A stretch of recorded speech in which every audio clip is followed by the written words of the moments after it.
A story of vengeance, hidden power, and the Alpha King who saw her worth when no one else did. The silver veil concealed everything but Lucy's eyes, and that was deliberate. She stood at the entrance of the Moonfall Banquet Hall, her heartbeat measured, her breathing controlled, while the scent of roasted meat and aged wine drifted through the air like ghosts of a life she'd left behind. The hall stretched before her in golden light, packed with alphas draped in ceremonial furs, betas crowned with moonstone circlets, and omegas serving drinks with downcast eyes. 3 years. 3 years since she'd walked through these doors as nothing. As less than nothing. Tonight, she returned as something they couldn't name yet, but would soon fear. The mark on her collarbone burned beneath the silk of her gown. Not with pain. With power.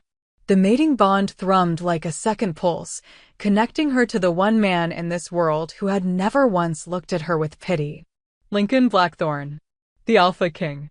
Her husband. Her weapon. And tonight, he was watching. Lucy felt his gaze before she saw him, a thread of molten steel pulling taut across the distance between them. He sat at the head of the hall on a throne carved from blackwood and bone, his presence so commanding that even the rowdiest wolves fell silent when his eyes moved. He didn't smile, didn't nod. He simply existed, and the room bent around him.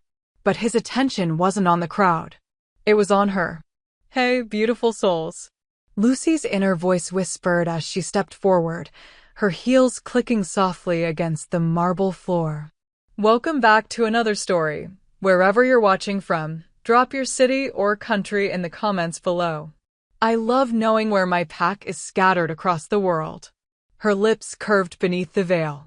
And if you haven't subscribed yet, well, you're about to witness something unforgettable.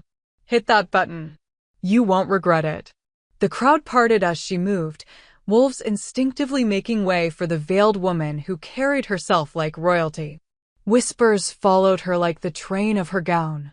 Who is she? Why does she wear the king's colors? That mark on her neck, is that?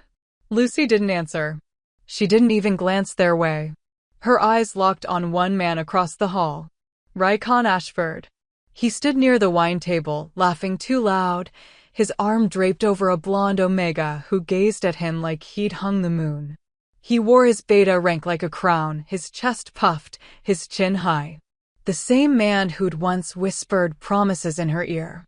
The same man who'd called her weak when she needed him most. The same man who'd stood by while the pack tore her apart. He hadn't seen her yet. But he would. Lucy's fingers brushed the edge of her veil as she moved deeper into the hall, weaving between tables where wolves drank and boasted and celebrated alliances that meant nothing in the face of true power. The air smelled like smoke and dominance, like sweat and ceremony. And beneath it all, fear. They didn't know why the Alpha King had come tonight. Lycan rarely attended these gatherings. His reputation alone kept the packs in line. But tonight, he'd arrived with a veiled woman at his side, and no one dared ask who she was. Lucy felt the bond tighten as she neared the throne. Lycan's dark eyes tracked her every step, his jaw set, his hands resting loosely on the arms of his seat. He looked calm, controlled, but she felt the storm brewing beneath his skin. "Lucy." The voice cut through the noise like a blade. She stopped, turned. Lycan stood 3 feet away, his smile sharp, his eyes narrowed as he took in the veil, the gown, the way she held herself. He didn't recognize her. Not yet. But something about her stance, the refusal to shrink, the way she met his gaze without flinching, set his teeth on edge. "You're blocking the path," he said, his tone dripping with entitlement. "Move." Lucy tilted her head. Said nothing. Lycan's smile faltered. "Did you hear me?" Still, she didn't speak. Didn't bow. Didn't step aside. The hall began to quiet. Wolves turned, sensing the shift in energy. The blonde omega at Lycan's side tugged his sleeve nervously, but he shook her off, his pride flaring hot and stupid. "I don't know who you think you are," Lycan said, stepping closer, "but in this pack, omegas bow to betas. So unless you want to embarrass yourself, she is not your Omega. Lincoln's voice rolled through the hall like thunder before a storm. Every head turned. Every breath held. The Alpha King rose from his throne, and the temperature in the room dropped 10 degrees. He moved with the kind of grace that came from centuries of dominance, his black coat trailing behind him like a shadow. His eyes, silver in the firelight, fixed on Lycan with the precision of a predator choosing its prey. "She is my mate," Lycan said quietly. "And if you value your life, you will step back." Lycan froze. His face went pale, then red, then pale again. "Your mate?" Lycan didn't repeat himself.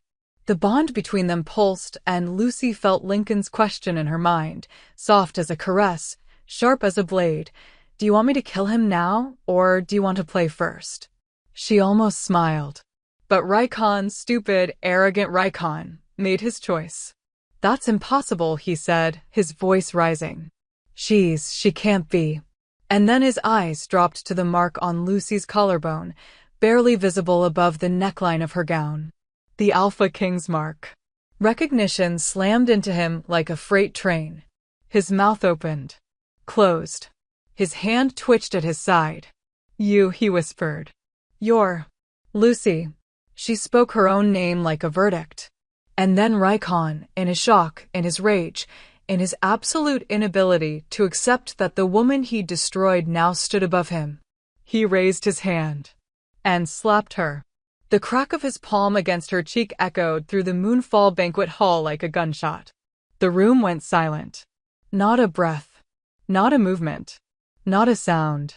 Lucy's head had turned with the force of it, her veil slipping just enough to reveal the red mark blooming across her skin. But she didn't cry out. Didn't stumble. She straightened. Slowly. And smiled. Because she felt it, the bond between her and Lycan igniting like wildfire.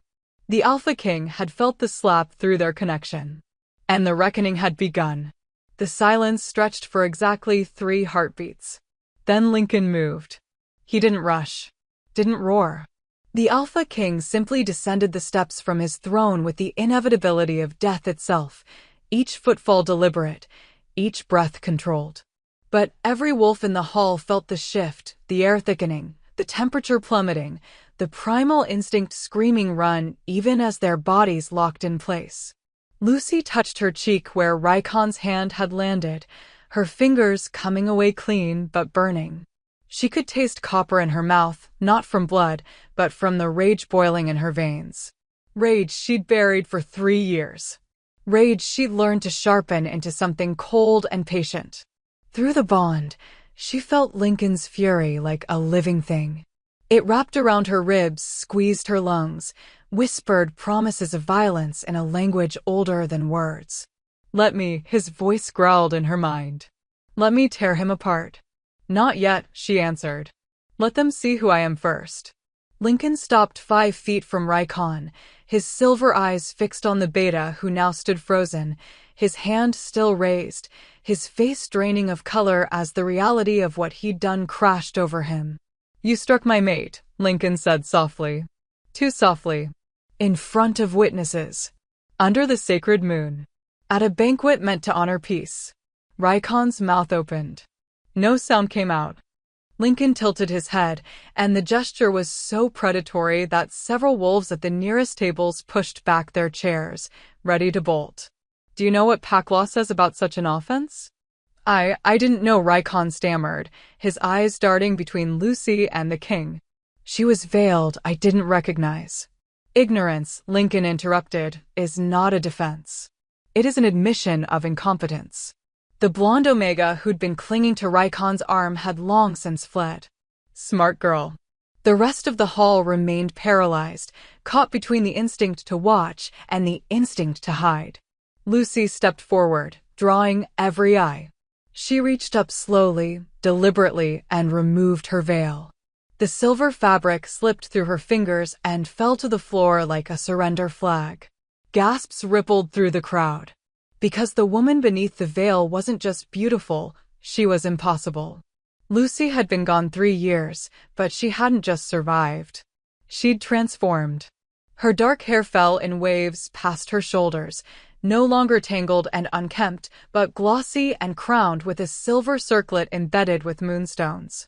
Her eyes, once dull with exhaustion and shame, now burned with intelligence and power. Her posture spoke of training, of confidence, of a woman who'd walked through fire and emerged forged in steel. But it was the mark on her collarbone that made them stumble back.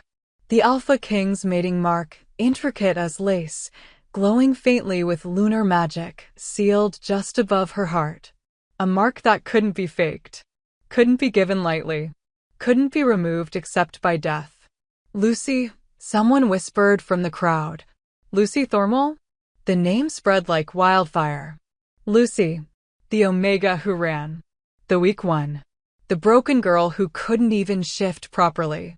Except the woman standing before them wasn't weak. Wasn't broken. And as the moonlight streaming through the tall windows touched her skin, something else stirred in the air, something the pack hadn't felt from her before. Power. Raw. Untamed. Alpha-born. Lycan staggered back a step, his face twisting with disbelief. No, you're just an Omega. You couldn't even defend yourself when you abandoned me? Lucy's voice cut through his stammering like a blade through silk. She took a step toward him, and he flinched. When your pack decided I wasn't worth protecting. When the elders called me defective because I wouldn't speak about what happened to me. Her eyes swept the hall, landing on faces she recognized. Faces that had watched her suffer. Faces that had whispered behind her back. Faces that had smiled when she finally disappeared. Elder Margot stood near the fireplace, her wrinkled hands clutching her ceremonial staff. She'd been the loudest voice demanding Lucy's exile. A wolf who won't fight for herself has no place in this pack. Beta Cade leaned against a pillar, his arms crossed, his expression carefully neutral. He'd been Lycan's friend. Had stood silent while Lycan publicly rejected her, claiming she was too damaged to be a proper mate. And there, near the back, Omega Kayla, who'd started the rumors that Lucy had asked for the attack that had nearly destroyed her. Who'd convinced half the pack that Lucy's silence meant guilt. They all stared at her now. And Lucy smiled. You know what's wild, she said, her voice carrying to every corner of the hall. 3 years ago, I begged you to believe me. To protect me. To see me as something other than broken. She turned back to Lycan, her smile sharpening. And you, she pointed at him, you looked me in the eyes and said I wasn't strong enough to be your mate. Lycan's jaw clenched. Lucy, You said I was weak, she continued, her voice dropping to something dangerous. That I was a burden. That you couldn't risk your reputation on someone so pathetic. That's not. You're right, Lucy said. I was weak. I was broken. I was everything you said I was. She stepped closer, and Lycan stepped back. But you know what I learned, Lycan? Her eyes glittered. Weakness is temporary. But cruelty? Cruelty is a choice. And you chose wrong. Lycan's hand settled on Lucy's shoulder, not to restrain her, but to steady her. To remind her she wasn't alone. His touch sent warmth flooding through the bond. A silent promise. I'm here. Whatever you need. Lucy glanced up at him, and for just a moment, the hall saw something that made their breath catch. Love. Not desperate. Not possessive. Not the toxic obsession that plagued so many mate bonds. But real. Built on respect. On trust. On the kind of partnership that only came when two people chose each other every single day. Lycan's expression softened when he looked at her, just a fraction, just enough for those watching to see that the merciless Alpha King was capable of tenderness. Tell them, he murmured. Lucy turned back to the crowd, her chin high. 3 years ago, I fled this pack because I had no other choice. I was bleeding out physically and emotionally, and no one cared enough to stop it. Her voice didn't waver. I ran into the Northern Territories during the worst blizzard in a century. I should have died. She paused, letting the weight of that settle. But I didn't die. Because he found me. Every eye shifted to Lycan. The Alpha King found me half frozen in the snow, and instead of leaving me there, instead of finishing what this pack started, he carried me to his den. He healed me. He listened to me. And when I was strong enough to stand again, she smiled. He asked me what I wanted. And what did you want? Elder Margot's voice cracked across the hall, sharp with suspicion. Lucy's smile turned cold. Vengeance. The word hung in the air like a blade. But not the reckless kind, she continued. Not the kind that would make me a rogue or an outcast. No, I wanted legal vengeance. The kind protected by pack law. The kind that couldn't be disputed or overturned. She gestured to the mark on her collarbone. So I married the Alpha King. Not because I was desperate. Not because I needed protection. Her eyes locked on Lycan. But because his power gave me the right to return. The right to stand in this hall. The right to demand accountability. Lycan's face had gone ashen. You married him just to claim what's mine, Lucy finished. Under pack law, a mated queen has the authority to challenge any wolf who wronged her before the bond was sealed. Any wolf who committed crimes against her. Any wolf who failed in their duty to protect. Her gaze swept the hall. And all of you failed. The accusation hung in the air like smoke, choking and inescapable. Elder Margot's staff struck the marble floor with a sharp crack. You dare come here and accuse us? You, who ran like a coward instead of facing judgment. Lucy's laugh was soft, bitter. Judgment? Is that what you call it when a traumatized Omega is dragged before the council and told her silence makes her guilty? You refuse to name your attacker. Margot's voice rose, her face flushing. Pack law requires testimony. You gave us nothing. I gave you bruises, Lucy said quietly. I gave you torn clothing. I gave you evidence. But because I couldn't speak the name out loud, because I was terrified, you decided I was lying. That's not how it happened, Beta Cade started. That's exactly how it happened. Lucy's voice cracked through the hall like a whip. And you know what the worst part was? The attacker was in that room. Sitting among you. Watching me break. And not one of you thought to question why I kept looking at. She stopped herself, jaw clenching. Lycan's hand tightened on her shoulder. Through the bond, she felt his silent question. Do you want to name him now? Not yet, she answered. Let them squirm first.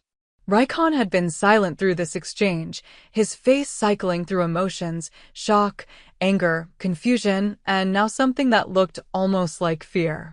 He stepped forward, his voice desperate. Lucy, I know I hurt you.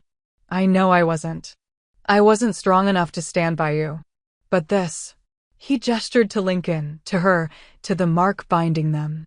This is insane. You married him out of spite. No, Lycan said, speaking for the first time since Lucy had removed her veil. His voice was glacier cold. She married me because I asked her to. Because I wanted her.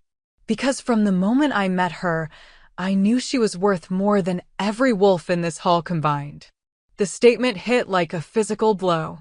The Alpha King, the most powerful wolf in 5 territories, a male who'd rejected countless offers of alliance marriages, who was said to be incapable of attachment, had just declared Lucy's worth in front of everyone.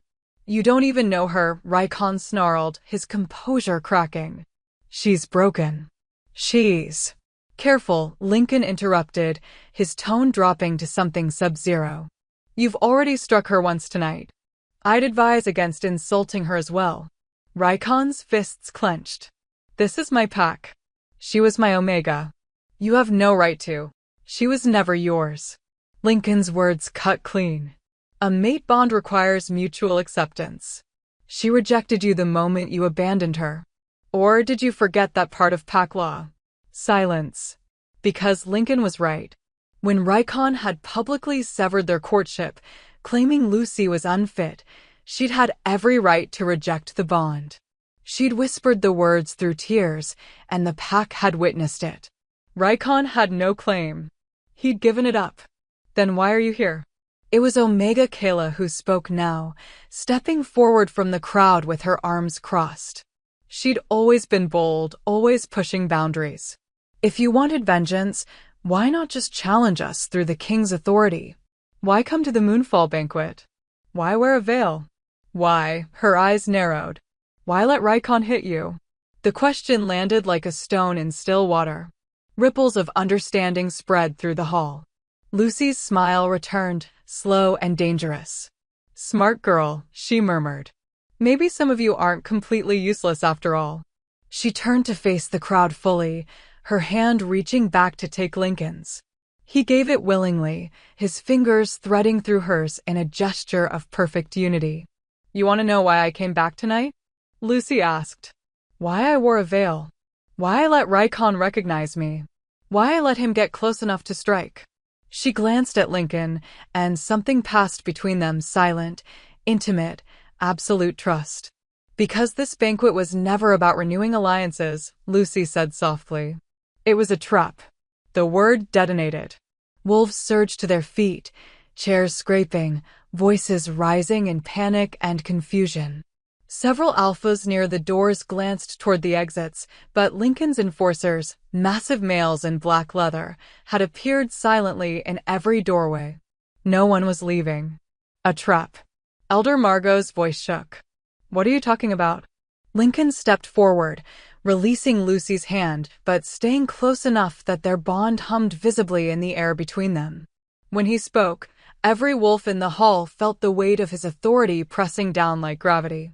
3 months ago, Lycan said, I received a detailed account of what happened to Lucy in this pack. Not from her, she'd never asked me to interfere. But from others who'd witnessed her suffering and stayed silent. Beta Cade went pale. I learned that a traumatized Omega was blamed for her own assault. That she was exiled for refusing to name her attacker, an attacker who had threatened her life if she spoke. That your council prioritized reputation over justice. We followed pack law, Margot insisted. You followed convenience, Lycan corrected. And in doing so, you violated the Alpha Covenant, the sacred law that binds all packs. The law that states no wolf shall be denied protection based on rank. The Alpha Covenant. It was ancient. Foundational. The one law that superseded pack politics. And this pack had broken it. But I am not an unreasonable king, Lycan continued. I don't punish without proof. I don't condemn without cause. So I arranged this banquet. I brought Lucy back, veiled and marked, to see how you would react. His eyes fixed on Lycan. And I knew, from the psychological profile Lucy gave me, from the reports of your behavior, that you, Lycan Ashford, would not be able to resist asserting dominance over a woman who dared defy you. Lycan's face went from white to red. You wanted me to. I wanted you to reveal your character, Lycan said. And you did. In front of 200 witnesses, you struck a queen. You assaulted the mate of an Alpha King. You committed an act that, under pack law, is punishable by death or exile. I didn't know she was irrelevant. Lycan's voice was final. The law doesn't care about your ignorance. It cares about your actions. Lycan's breathing had gone ragged. You set me up. This whole thing, you planned this. Yes, Lucy said simply. We did. She moved to stand beside Lycan, equal in stance, united in purpose. And when she spoke, her voice carried the same authority as his. For 3 years, I rebuilt myself, she said. I trained. I studied pack law. I learned to fight not just with claws and teeth, but with strategy. And I realized something important. She looked directly at Lycan. Revenge isn't about making you suffer. It's about making you obsolete. The word hit him like a slap. You wanted me to disappear, Lucy continued. To fade away and stop reminding you of your failure. So I did. I disappeared so completely that when I returned, you didn't even recognize the woman I'd become. She stepped closer to him, and this time he couldn't back away. Lycan's enforcers had moved in behind him, blocking any escape. But here's the twist, Lycan. Lucy's smile was razor-sharp. That slap you just gave me? It didn't just seal your fate. His eyes widened. What? It triggered something, Lucy whispered. Something that's been dormant in me since birth. And then, Lucy's eyes flashed gold. Not the amber brown of an Omega. Not the silver gray of a beta. Gold. Pure, molten, unmistakable. Alpha gold. The hall erupted. Wolves stumbled backward, some dropping to their knees instinctively. The scent rolling off Lucy shifted, sharpened, became something dominant and undeniable. No, Lycan breathed. That's impossible. You're an Omega. You've always been. I was suppressed, Lucy said, her voice layered now with alpha command. My bloodline was hidden, buried by my parents to protect me from pack politics. They didn't want me targeted. Didn't want me used as a pawn in alliance games. She turned to Elder Margot, whose face had gone ashen. But you knew, didn't you? Lucy asked softly. You were there when I was born. You saw the signs. And you helped my parents hide it. Margot's staff trembled in her hands. Your parents, they begged me. They said it would only bring you pain. And you were right, Lucy said. It did bring me pain. Because I couldn't access my alpha strength when I needed it most. I couldn't fight back. Couldn't protect myself. Couldn't even shift properly because my wolf was locked behind barriers I didn't know existed. Her eyes blazed brighter. But trauma has a funny way of breaking things open. And when Lycan struck me just now, when he dared to raise his hand against a queen, the last barrier shattered. The golden light in her eyes intensified, and suddenly the air around Lucy began to shimmer. Her wolf surged forward, pressing against her skin, demanding release. Lucy, Lycan murmured, a warning and a question. She glanced at him, and the love in her eyes was matched by something fierce and untamed. I'm okay, she whispered. I'm in control. Then she turned back to the hall, to the pack that had broken her, and spoke with the full weight of alpha command. I am Lucy Thornwall Blackthorn. Omega no more. Hidden heir of the Thornwall Alpha line. Mate and queen to the Alpha King. And as of this moment, her voice rose, echoing off the vaulted ceiling, I am claiming my birthright. The Moonfall Banquet had become a reckoning. And the woman they'd tried to destroy was now the most powerful wolf in the room. The golden light in Lucy's eyes faded slowly, like embers cooling after a wildfire. But the power, that didn't fade. It saturated the air, thick and undeniable, making every wolf in the hall feel the weight of what she'd become. What she'd always been. Elder Margot collapsed into a chair, her weathered face crumbling. The Thornwall line, she whispered. I thought it had died out. It almost did, Lucy said, her voice returning to its normal register, but retaining an edge of command. My parents were the last. And when they died in the border skirmish 8 years ago, everyone assumed the bloodline ended with them. She touched the mark on her collarbone, drawing strength from the bond. But I survived. Hidden in plain sight as an Omega. Overlooked. Underestimated. Her gaze swept the crowd. Convenient, wasn't it? How easy it was to dismiss me when you thought I had no power. Lycan still stood frozen, his face a mask of disbelief and dawning horror. Behind him, Lycan's enforcers remained statue still, their presence a silent threat. This changes nothing, Lycan said, but his voice cracked on the words. You still left. You still abandoned the pack. You can't just come back and what? Lucy interrupted. Demand justice? Hold you accountable? Watch you face the consequences of your actions. She tilted her head. Actually, Lycan, I can do exactly that. Because I'm not just queen by marriage anymore. I'm Alpha-born. Which means under the original pack laws, the ones that predate your petty territorial politics, I have the right to challenge the leadership of any pack that wronged me. The hall went silent. Beta Cade pushed through the crowd, his expression carefully neutral. Lucy, be reasonable. If you challenge the pack structure, you'll destabilize the entire territory. There are pups here. Families. Wolves who had nothing to do with what happened to you. I know, Lucy said softly. And for the first time since removing her veil, her expression gentled. I'm not a monster, Cade. I don't want to punish the innocent. Relief flickered across several faces. But I will punish the guilty, she continued. And there are more guilty wolves in this hall than just Lycan. The relief evaporated. Lucy turned to Lycan, and the silent conversation that passed between them was electric. His hand came up to cup her face, his thumb brushing the red mark where Lycan had struck her. The touch was tender, possessive, devastating in its intimacy. "Are you sure?" Lycan murmured, quiet enough that only she could hear. Through the bond, Lucy sent him certainty. Trust. Love. "I'm sure," she whispered back. Lycan nodded once, then addressed the hall with the full weight of his authority. The Moonfall Banquet is traditionally a time of peace, of renewal. But it is also a time when grievances may be aired and justice sought. He gestured to Lucy. "My queen has invoked her right to a reckoning trial." Gasps rippled through the crowd. A reckoning trial was ancient law, rarely used, almost forgotten. It allowed an alpha who'd been wronged to call out specific wolves and demand they answer for their crimes in front of the gathered packs. The accused could defend themselves, present evidence, call witnesses. But if found guilty, the punishment was swift and absolute. "You can't be serious," Margot said, struggling to her feet. "A reckoning hasn't been called in over a century." "Then perhaps it's time to remember why the law exists," Lycan said coldly. "Justice delayed is not justice denied.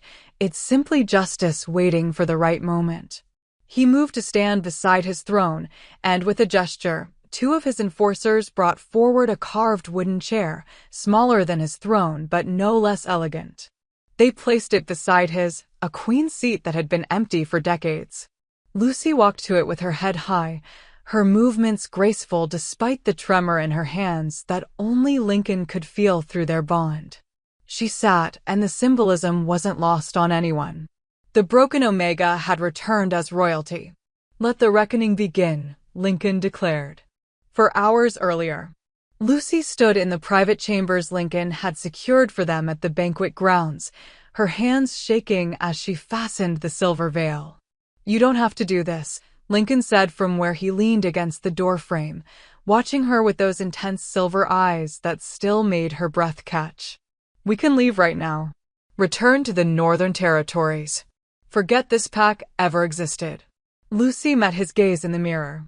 "You know I can't do that." "I know you think you can't." He pushed off the door frame and crossed to her, his presence immediately grounding her. "But Lucy, if this goes wrong, if they hurt you again." "They won't." She turned to face him, taking his hands in hers. "Because I have something I didn't have 3 years ago." "What's that?" "You," she said simply. "And myself. The real me.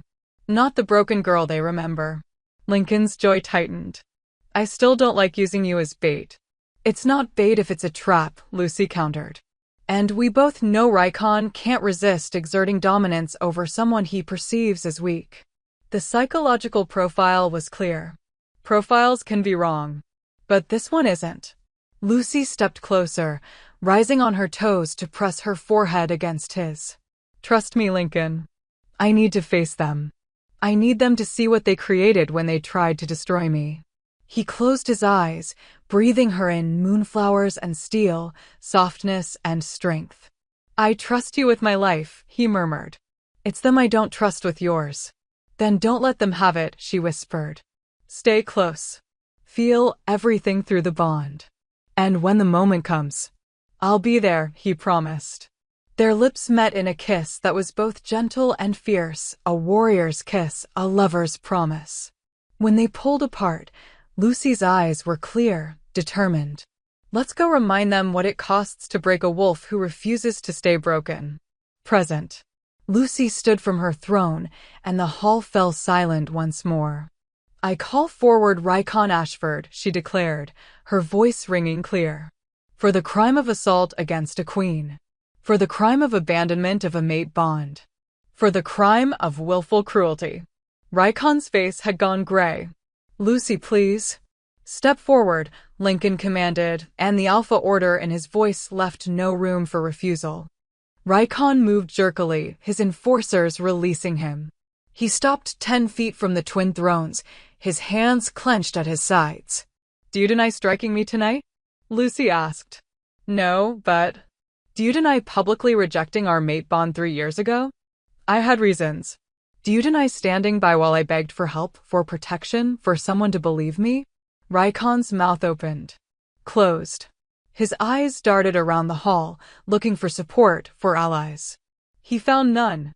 Even his closest friends had gone silent, unwilling to associate themselves with his actions now that Lucy wore a crown. I was trying to protect the pack, he finally said. You were unstable, traumatized. I didn't know how to help you. So you chose to hurt me instead, Lucy said quietly. Because it was easier than admitting you were scared. The accusation hit home. Rykon flinched. I was scared, he admitted, his voice breaking. I didn't know what to do. You wouldn't talk. You wouldn't eat. You just stared at nothing. And then you started looking at me like, he stopped himself. Lucy went very still. Like what, Rykon? Like you were afraid of me, he whispered. The hall erupted in whispers. Lucy's hands gripped the arms of her throne so hard her knuckles went white. Through the bond, Lycan felt her pain, sharp and fresh as the day it happened. I was afraid of you, Lucy said, her voice shaking now. Because you reminded me of him. Him. Rykon's confusion was genuine. Who? Lucy stood, and the golden light flickered in her eyes again. Your father, she said. The words detonated like a bomb. Rykon staggered backward. What? No, that's, my father would never. Your father, Garrett Ashford, former beta of this pack, assaulted me in the storage cellars the night of the Harvest Festival 3 years ago, Lucy said, each word precise and cutting. He cornered me. He told me that if I screamed, he'd kill me and claim I'd attacked him first. He said no one would believe in Omega over a decorated beta. Tears streamed down her face now, but her voice never wavered. And he was right, she continued. Because when I went to the council, bruised and bleeding and terrified, and I couldn't say his name out loud because he'd threatened my life, you all assumed I was lying. Rykon's legs gave out. He felt his knees, his face a mask of horror. No, my father, he was honorable. He was a predator, Lucy said. And you knew. Maybe not consciously. Maybe not fully. But you knew something was wrong. That's why you pulled away from me. That's why you couldn't look at me. Because somewhere deep down, you recognized the signs. I didn't know. Rykon's voice broke on a sob. I swear, Lucy, I didn't know. But you suspected, Lycan said, speaking for the first time in minutes. His voice was glacier cold. And instead of investigating, instead of protecting your mate, you chose the easier path. You rejected her. You let the pack exile her. You preserved your family's reputation at the cost of her life. Where is Garrett Ashford now? Lucy asked. Silence. Beta Cade finally spoke, his voice heavy. He died 2 years ago. Border Patrol incident. Lucy closed her eyes. When she opened them, something had shifted, grief mixed with rage mixed with terrible, aching relief. Then I can't punish him, she said quietly. But I can punish the wolves who enabled him. Who chose convenience over truth. Who let me suffer because acknowledging my pain would have been inconvenient. Her gaze swept the hall, landing on specific faces. Elder Margot, you who knew my bloodline and stayed silent when I needed someone to speak for me. Beta Cade, you who called me too emotional when I begged for help. Omega Kayla, you who spread rumors that I'd asked for it, that I'd wanted the attention. Each name landed like a sentence. And Rykon, Lucy's voice broke on his name. You who I loved. You who I trusted. You who abandoned me when I needed you most. She descended from her throne and walked to where he knelt, broken and sobbing. I don't want revenge anymore, she whispered. I just want you to understand what you took from me. Rykon looked up at her with red-rimmed eyes. Lucy, I'm sorry. I'm so sorry. I know, she said. And she meant it. But sorry wasn't enough. Lycan appeared at her side, his hand finding hers. What's your judgment, my queen? Lucy looked at her husband, the male who'd found her broken and never once asked her to be anything other than herself. Who'd loved her before knowing she was powerful?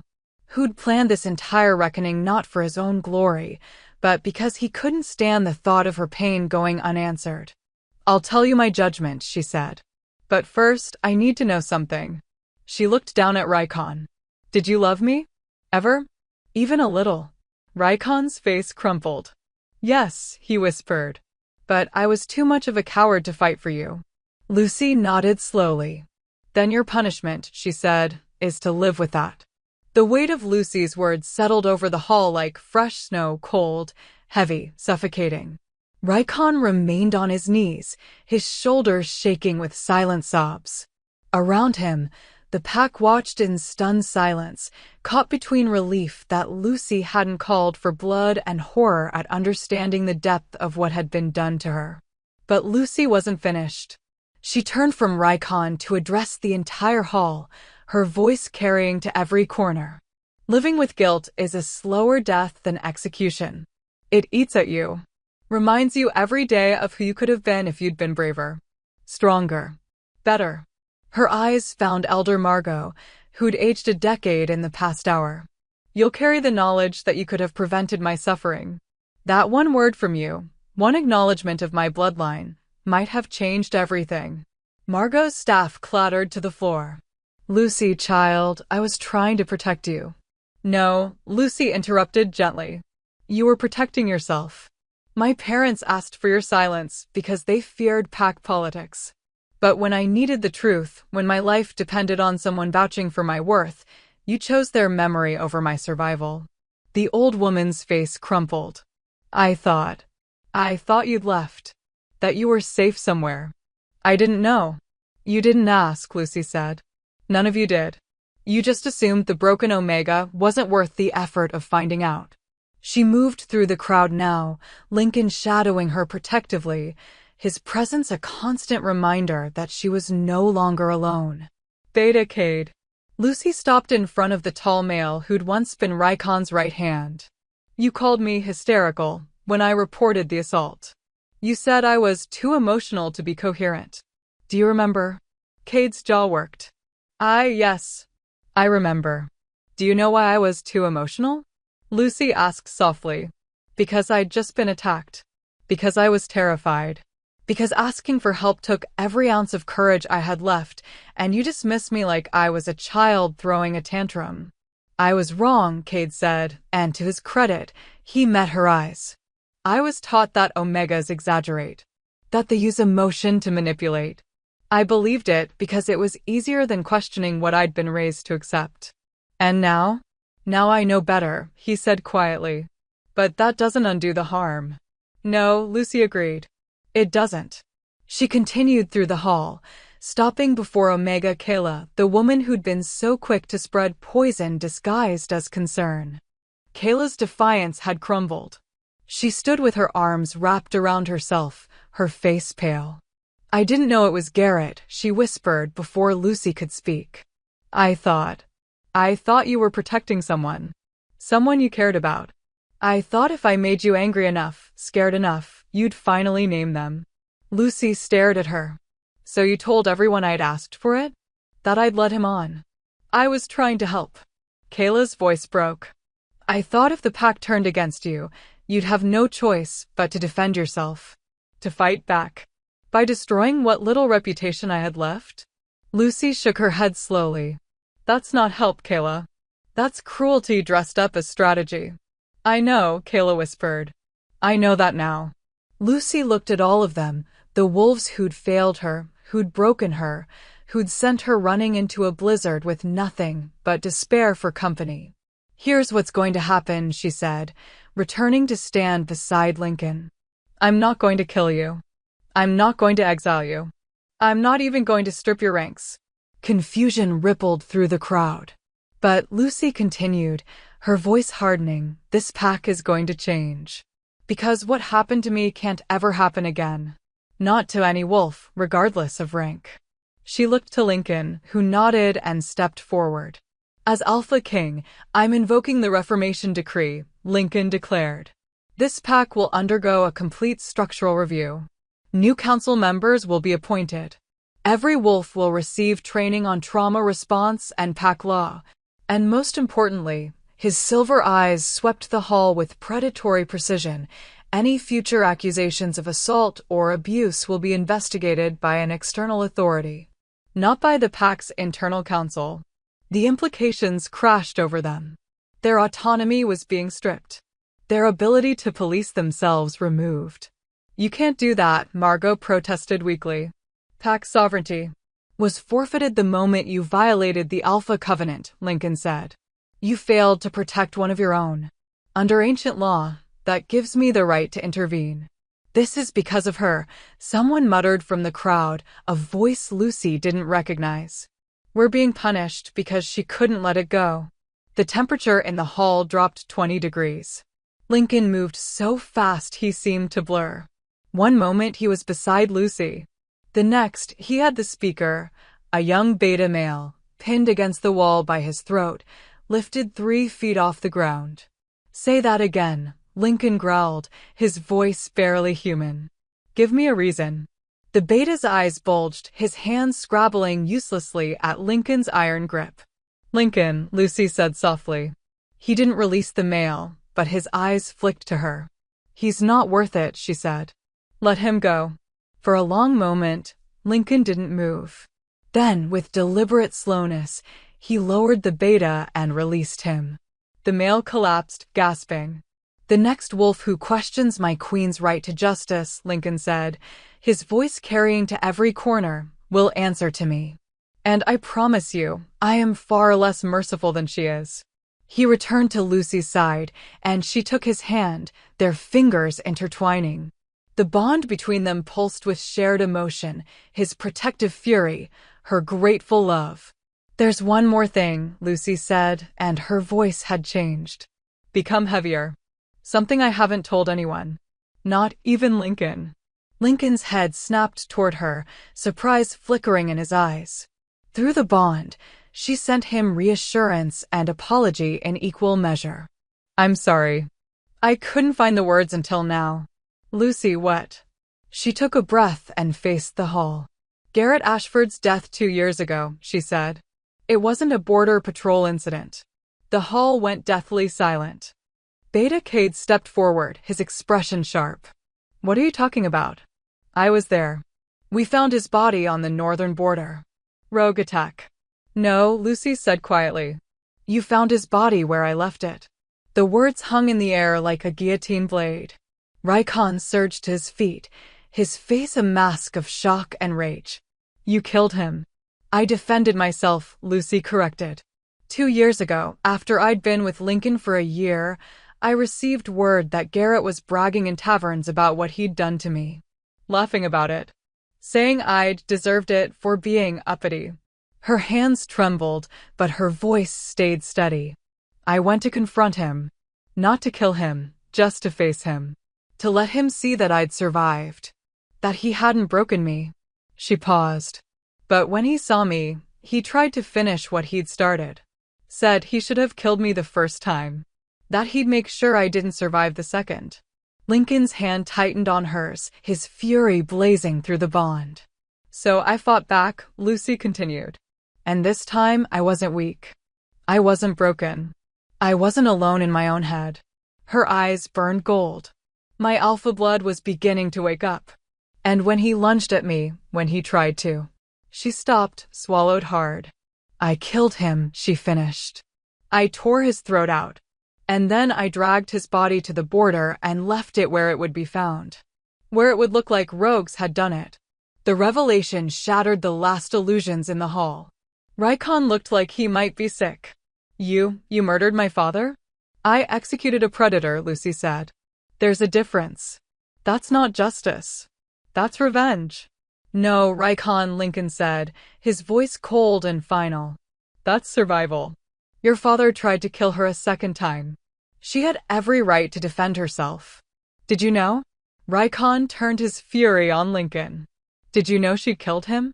No, Lycan said, and Lucy felt his surprise and his pride through the bond. But I know it now. And I'd have done the same thing in her position. He looked at Lucy with something fierce and tender in his eyes. Why didn't you tell me? Because I was ashamed, Lucy whispered. Not of defending myself, but of enjoying it. When he died, when I felt his life end beneath my hands, I felt glad. Triumphant. And that scared me. Lucy, I thought you'd see me differently, she continued. You'd saved me, healed me, loved me. And I repaid that by becoming exactly what this pack accused me of being, a killer. Lycan pulled her close, his forehead pressing to hers. You're not a killer, he murmured. You're a survivor. And if feeling glad that your attacker can never hurt you again makes you a monster, then we're all monsters. Through the bond, Lucy felt the truth of his words. Felt his absolute acceptance of every part of her, even the dark, violent parts she'd tried to hide. There's more, she whispered, so quietly only he could hear. His eyes searched hers. Tell me. She pulled back slightly and addressed the hall again, though her words were for Lycan. When I killed Garrett, something inside me woke up. The alpha blood that had been dormant my whole life, it didn't just stir. It erupted. Her voice shook. And in that moment, I felt a bond snap into place.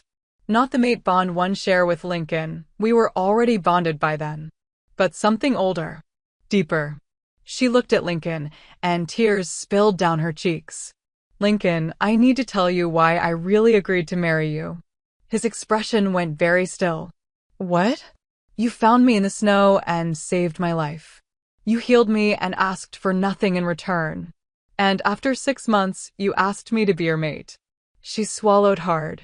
You told me you felt the bond the moment you saw me. That you knew I was meant to be yours. Yes, he said carefully. I meant every word. I know, she whispered. But Lycan, I didn't feel the bond then. Not at first. The admission hit him like a physical blow. She felt his shock, his hurt, through their connection. I cared for you, she said quickly. I was grateful. I admired you. But the mate bond, that soul-deep knowing, I didn't feel it until the night I killed Garrett. Understanding dawned in Lycan's eyes, followed by something she couldn't name. You think you chose me for the wrong reasons, he said slowly. I think I agreed to marry you because you offered me power and protection, Lucy said, her voice breaking. And I've spent 2 years terrified that you'd realize the bond was one-sided. That you'd feel my hesitation through our connection and know I didn't love you the way you loved me. Lucy, but I do love you, she said fiercely. The bond woke up that night, and everything I'd been feeling, the gratitude, the admiration, the growing affection, it all crystallized into something real. Something true. And every day since, I've loved you more. But I was afraid to tell you the truth because... Lycan kissed her. It wasn't gentle. It wasn't careful. It was raw and desperate and claiming, a kiss that said more than words ever could. When they broke apart, both breathing hard, Lycan cupped her face in his hands. I knew, he said. Lucy froze. What? I knew the bond was one-sided at first, he said gently. I felt your hesitation, your uncertainty. But I also felt your determination to try, to give us a chance. And I knew, his voice roughened, that sometimes love has to be chosen before it can be felt. Tears streamed down Lucy's face. You knew? This whole time, he confirmed. And I loved you anyway. Because you were brave enough to choose me even when your heart wasn't sure. Because you trusted me with your broken pieces. Because you saw me, not the Alpha King, not the monster everyone fears, but me. He kissed her forehead, her cheeks, her lips. And when the bond finally completed on your end, he murmured, when I felt your love slam into me with the force of a tidal wave, Lucy, that was the best moment of my life. Even better than this, she asked, gesturing to the hall, the reckoning, the justice they'd fought for. Especially better than this, he said. Because this? He looked at the assembled wolves. This is just setting the world right. But your love? That's what made me believe the world was worth saving in the first place. The bond between them blazed so bright that several wolves gasped, actually seeing the gold-and-silver light that connected them. Lucy buried her face in Lycan's chest, and for a moment, just a moment, she let herself be held. Let herself be safe. Then she straightened, wiped her eyes, and turned back to the pack. So now you know everything, she said. I'm not a victim anymore. I'm not the broken Omega you remember. I'm Alpha-born, queen-crowned, and I killed my attacker. She let that sink in. And I'm giving you a choice, she continued. You can accept the Reformation decree. Let Lycan's authority reshape this pack into something better. Or, her eyes flashed gold, you can reject it. Fight it. And I will invoke my right as Alpha-born to challenge for leadership of this pack myself. Shock rippled through the hall. If I win, Lucy said, this pack becomes mine. And I promise you, I will tear down every structure, every tradition, every comfortable lie that allowed predators to thrive and victims to suffer. She stepped forward, and the power radiating from her made several wolves drop to their knees. So, what will it be? She asked. Reformation under the Alpha King's mercy? Or revolution under mine? The silence that followed was absolute. And then, Elder Margot rose from her chair. Slowly. Painfully. And she did something Lucy had never seen in all her years in this pack. She knelt. I accept the Reformation, Margot said, her voice breaking. And I beg on behalf of those of us who failed you, I beg for the chance to do better. One by one, other wolves began to kneel. Beta Cade. Omega Kayla. The young Beta who'd questioned Lucy's right. Even Lycan, still broken and sobbing, lowered himself to the ground. Within minutes, the entire hall was kneeling before Lucy and Lycan. All except one figure in the shadows. A figure Lucy hadn't noticed until now. A male with dark hair and darker eyes, watching her with an expression that made her blood run cold. Because she recognized him. She'd seen him the night of her attack, standing in the doorway of the storage cellar. Watching. And now he was here. Still watching. Still smiling. Lucy's hand shot out, gripping Lycan's arm. Lycan, she whispered urgently. The male in the back. Gray cloak. Do you see him? Lycan's eyes narrowed, scanning the crowd. Where? But when Lucy looked again, the figure was gone. The kneeling wolves remained frozen, heads bowed, waiting for their queen's acknowledgement. But Lucy couldn't move. Couldn't breathe. Her eyes locked on the space where the figure had been, her heart hammering against her ribs. Lucy? Lycan's voice was sharp with concern. Through the bond, he felt her sudden spike of terror, primal and visceral. What did you see? He was there, she whispered. The night Garrett attacked me. There was someone else in the cellar. I saw him in the doorway, watching. I thought I'd imagined him. That the trauma had made me see things. Lycan's entire body went rigid. Describe him. Tall. Dark hair. Gray cloak. And his eyes, Lucy's voice cracked. His eyes were wrong. Like he was enjoying what he saw. Lycan's hand moved to the blade at his hip, a weapon he always carried, even to sacred gatherings. How long did he watch? I don't know. I was trying to fight Garrett off, and when I looked again, he was gone. She gripped Lycan's arm tighter. Lycan, if there was a witness, if someone saw what happened and said nothing, then they're complicit, Lycan finished, his voice deadly quiet. And they've been hiding in this pack for 3 years. He turned to address the hall, his alpha command rolling out like a shockwave. Everyone on your feet. Now. The wolves scrambled upright, confusion and fear written across their faces.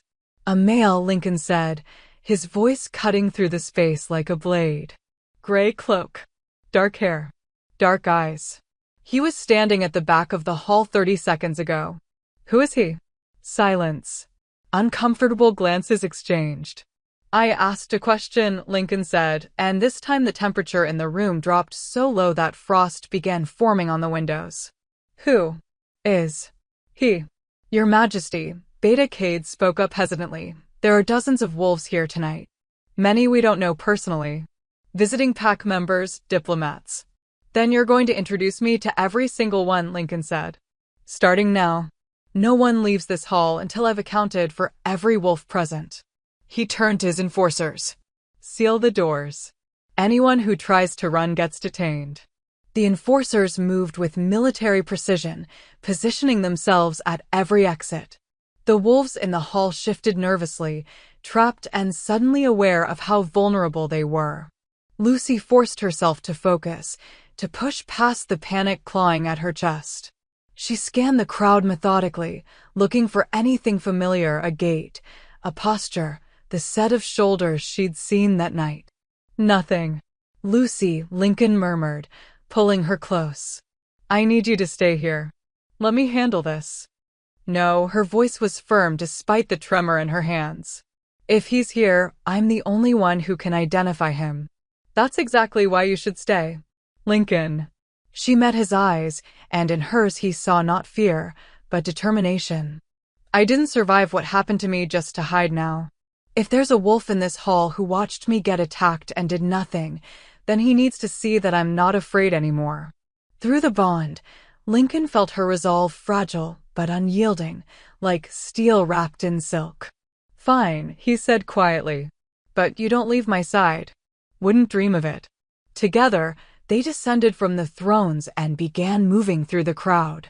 Lycan's enforcers created a perimeter around them while Beta Cade nervously introduced each cluster of wolves, pack members, visiting alphas, diplomatic envoys.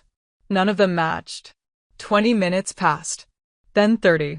Lucy's certainty began to waver. Had she imagined it? Had the stress of the reckoning, the revelation about Garrett's death, the weight of everything, had it made her see ghosts? Your Majesty, one of the enforcers called from near the kitchen entrance. We found something. Lycan and Lucy hurried over.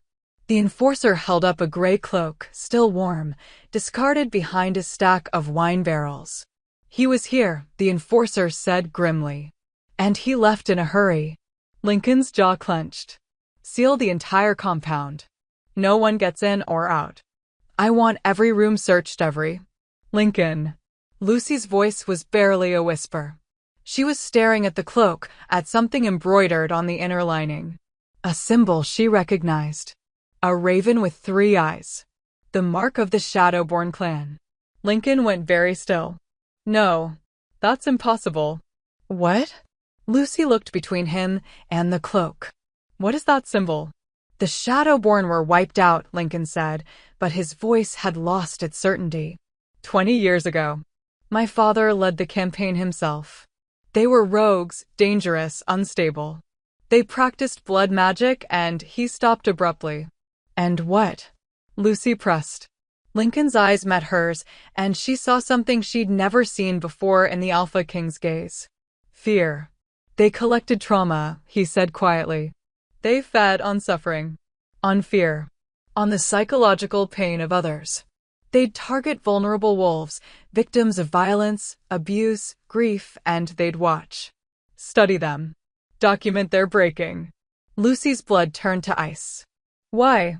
No one knows. The records were destroyed when we eliminated them. But the theory was Lycan's voice dropped even lower.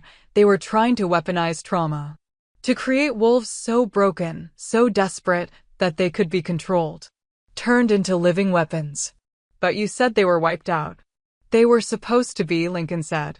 My father made sure of it. Every Shadowborn male, female, and child. Hunted down and executed. Every child. Lucy's voice held a note of horror. My father believed it was the only way to ensure they couldn't resurrect their practices. Lycan's expression was grim. It's one of the few things about his reign I've never agreed with. But I was too young to stop it. I was only 16 when it happened. He turned the cloak over in his hands, studying the symbol with an intensity that spoke of old pain. If the Shadowborn are back, he said slowly, if even one of them survived and has been hiding all these years. Then my attack wasn't random, Lucy finished, her voice hollow. I was chosen. The implications crashed over them both. Lycan, Lucy said, her voice shaking now. That night in the cellar, before Garrett attacked me, I remember smelling something strange. Like smoke and copper and something I couldn't name. I thought it was just the old storage barrels, but... Blood magic, Lycan said. It has a distinct scent. If a Shadowborn was there, if he was using magic to amplify Garrett's aggression, to push him to attack. Then Garrett might not have been fully in control, Lucy whispered. He might have been influenced. Manipulated into. No, Lincoln's voice was hard. Don't do that. Don't give him an excuse. Blood magic can amplify existing urges, but it can't create them from nothing. Whatever the Shadowborn did, Garrett wanted to hurt you. The magic just gave him permission. Lucy nodded, but her mind was racing. Why me, though? Why target me specifically? Because you're Alphaborn, Lincoln said. Even suppressed, even hidden, your bloodline would have called to them. And if they wanted to study trauma in a powerful wolf, to see if they could break someone with alpha blood. He stopped, his face going pale. What? Lucy demanded. Lucy, Lincoln said carefully, when did your parents die? 8 years ago. Border skirmish. Why? What if it wasn't a skirmish? Lincoln's eyes were dark. What if the Shadowborn targeted them because they had an Alphaborn daughter? If they eliminated your parents, you'd be vulnerable. Unprotected. And when your bloodline eventually manifested, they'd have the perfect subject, Lucy finished, her voice hollow. The pieces were falling into place with horrible clarity. Her parents' sudden death. Her bloodline being suppressed right when she became an adult. The attack happening at the one moment she'd been truly alone. The pack's convenient willingness to exile her instead of investigating. It had all been orchestrated. The Shadowborn didn't just watch me get attacked, Lucy said, her voice rising. They arranged it. They killed my parents. They waited for me to be vulnerable. They manipulated Garrett. And then they watched to see what would happen. And when you survived, Lincoln added grimly, when you ran instead of breaking completely, they followed you. They've been watching you this whole time. Which means, Lucy said, her heart sinking, they know about us. About our bond. About tonight. Lincoln's expression went from grim to deadly. They knew I'd feel the slap through the bond. They knew I'd react. They knew exactly how tonight would play out because they've been studying me too. Through the bond, Lucy felt his realization crystallizing into horror. Lincoln, she said slowly, when did your father lead the campaign against the Shadowborn? 20 years ago. Why? And when did your mother die? Lincoln's entire body went rigid. 21 years ago. His voice caught. She died in childbirth. With my younger brother. They both died. Or that's what you were told, Lucy said gently. No, Lincoln shook his head violently. I saw her body. I was there. Did you see your brother's body? Silence. Lincoln, Lucy pressed. What if your brother didn't die? What if he was taken? What if the Shadowborn have been raising him all this time, and I killed their entire clan in revenge for something they didn't do, Lincoln finished, his voice breaking. I've been hunting Shadowborn survivors for 20 years. If my brother is one of them, if he's been alive this whole time, and I've been trying to kill him. A sound echoed through the hall. Slow, mocking applause. Every head turned. At the main entrance, somehow behind the enforcers, as if he'd materialized from shadow, stood the figure Lucy had seen. Dark hair. Dark eyes. Gray cloak pulled around his feet. And a smile that made her skin crawl. Bravo, the figure said, his voice smooth as poisoned honey. You've figured it out faster than I expected. Though I suppose I shouldn't be surprised. You always were clever, brother. Lincoln's face drained of color. Luca? The figure Luca tilted his head. Oh good. You remember my name. I wasn't sure you would. After all, you've spent 20 years telling yourself I was dead. He stepped forward, and the enforcers moved to intercept him. But with a casual gesture, Luca sent them flying backward, not with physical force, but with something darker. Blood magic crackled in the air, red and writhing. Luca chided. Let's keep this civil. I'm not here to fight. Not yet anyway. Lincoln stepped in front of Lucy protectively. What do you want? What do I want? Luca laughed, and the sound was wrong, too high, too sharp, like breaking glass. What does any abandoned child want, Lincoln? Recognition. Acknowledgement. Maybe an apology for the fact that you murdered everyone who raised me. The Shadowborn were monsters, Lycan said, but his voice wavered.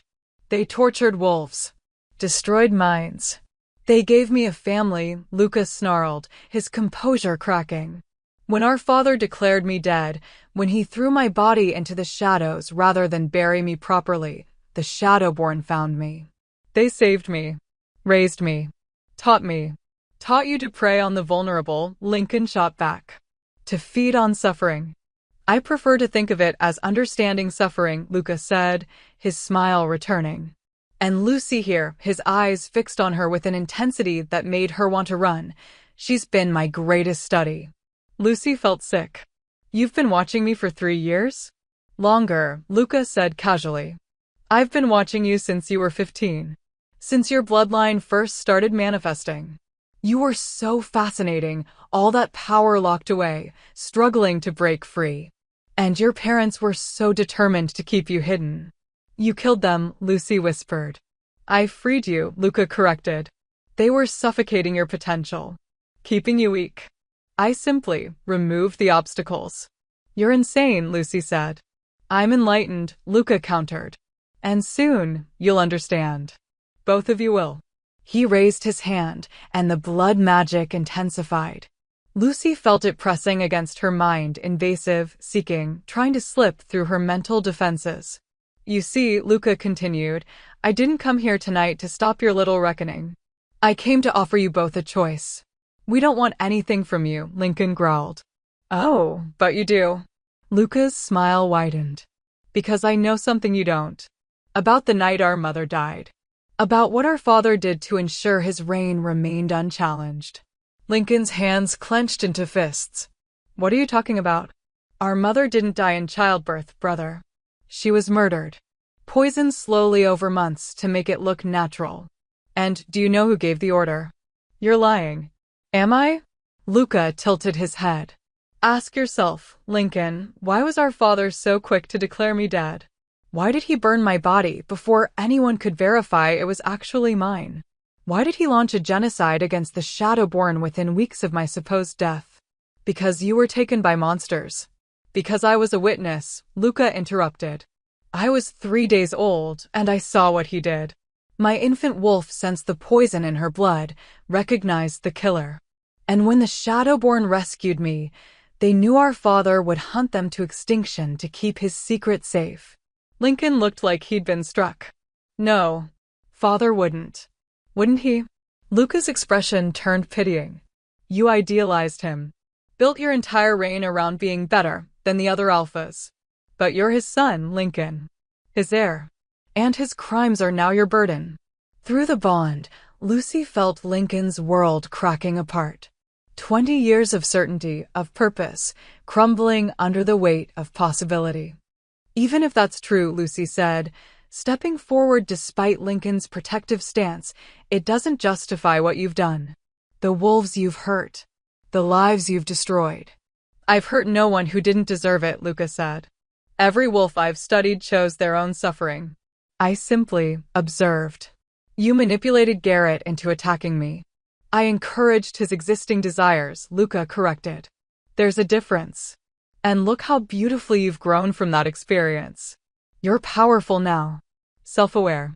Magnificent. His praise felt like slime on her skin. You're sick, Lucy said. I'm honest, Luca countered. I don't pretend suffering is noble or beautiful. I acknowledge it for what it is, a transformative force. And you, Lucy, have been transformed. Aren't you grateful? Get out, Lycan said, his voice dropping to a lethal whisper. Get out before I kill you. You can't kill me, Luca said. I'm your brother. Your blood. And I'm offering you both something precious, the truth about your past. About the lies you've built your lives on. We don't need your truth, Lycan said. No? Luca's smile turned cruel. Then how about this? I know why Lucy's bloodline was suppressed. I know who helped her parents hide it. And I know that the same wolf who helped them, he paused for effect, is the one who ultimately betrayed them to me. Lucy's blood ran cold. What? Someone in this pack, Luca said, gesturing to the assembled wolves who'd been watching this exchange with mounting horror, knew exactly what you were. And they sold that information to me in exchange for protection. You're lying, Lucy said, but her voice shook. Am I? Luca's eyes gleamed. Then ask yourself, how did I know exactly when to strike? How did I know your parents would be at that specific border crossing? How did I know Garrett would be alone with you that night? He took a step closer, and this time Lycan's enforcers didn't try to stop him. They were frozen, caught in the web of blood magic Luca had woven around the entire hall. Someone in this room, Luca said softly, has been working with me for 8 years. Feeding me information. Watching you for me. And they're still here. Still watching. Still loyal. His eyes swept the crowd. So here's my offer, dear brother. Dear sister-in-law. His tone was mockingly formal. Find the traitor in your midst. Root out the wolf who sold Lucy's family for 30 pieces of silver. And when you do, his smile turned vicious. Come find me. Because then, and only then, will I tell you the whole truth about what our father did. About what I'm planning. About why everything that's happened was just the beginning. Blood magic flared. And Luca vanished. Not through the door. Not through a window. He simply dissolved into shadow, leaving behind only the echo of his laughter and the gray cloak pooled on the floor. The spell holding the enforcers shattered. Wolves gasped, stumbled, several fell to their knees. But Lucy and Lycan remained standing, locked together, the bond between them the only thing keeping them both upright. Because everything they'd fought for tonight, the justice, the reckoning, the reformation, had just been revealed as a piece in a much larger, much darker game.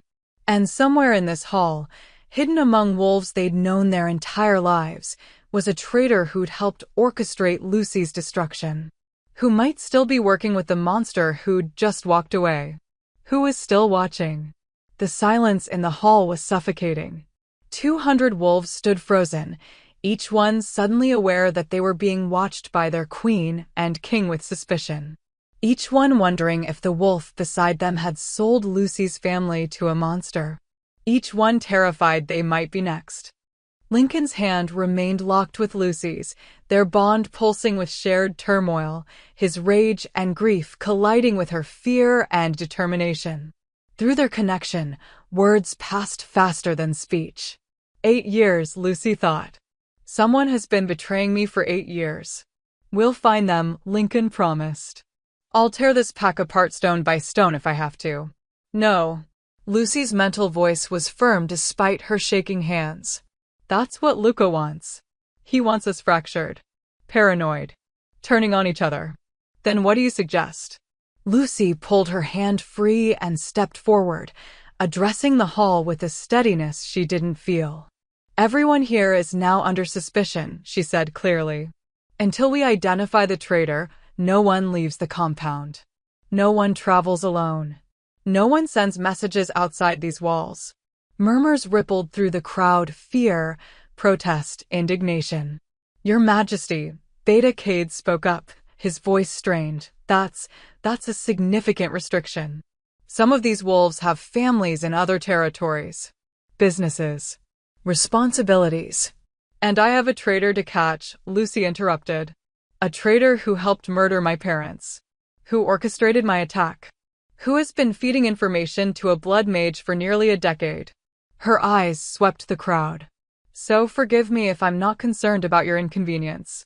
Elder Margot struggled to her feet, leaning heavily on her staff. Child, I understand your anger. But accusing the entire pack. I'm not accusing anyone, Lucy said. I'm protecting everyone. Because if there's a traitor here, they're not just my enemy. They're yours too. Luca doesn't care about pack loyalty or alliances. He cares about suffering. And whoever helped him has brought that suffering to your doorstep. She turned to Lycan. We need to question everyone. Starting with the wolves who had the most access to information about my family. That would be the council, Lycan said, his gaze moving to Margot, then to the other elders scattered through the crowd. And any wolf who held a position of trust in the pack 8 years ago. I was on the council, Margot said immediately. I helped your parents hide your bloodline, Lucy. But I swear on the moon itself, I never betrayed you. I never spoke to anyone about Then you won't mind answering questions under a truth bond, Lycan said. The hall went deathly quiet. Truth bonds were ancient magic, binding oaths that made lying physically impossible. They were rarely used because they required both parties to be vulnerable, to open themselves to potential manipulation. But they were absolute.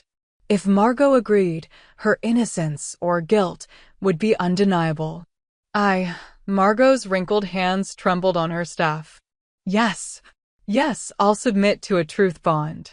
As will I, Beta Cade said, stepping forward. I wasn't on the council 8 years ago, but I was Rycon's second. If there's any suspicion.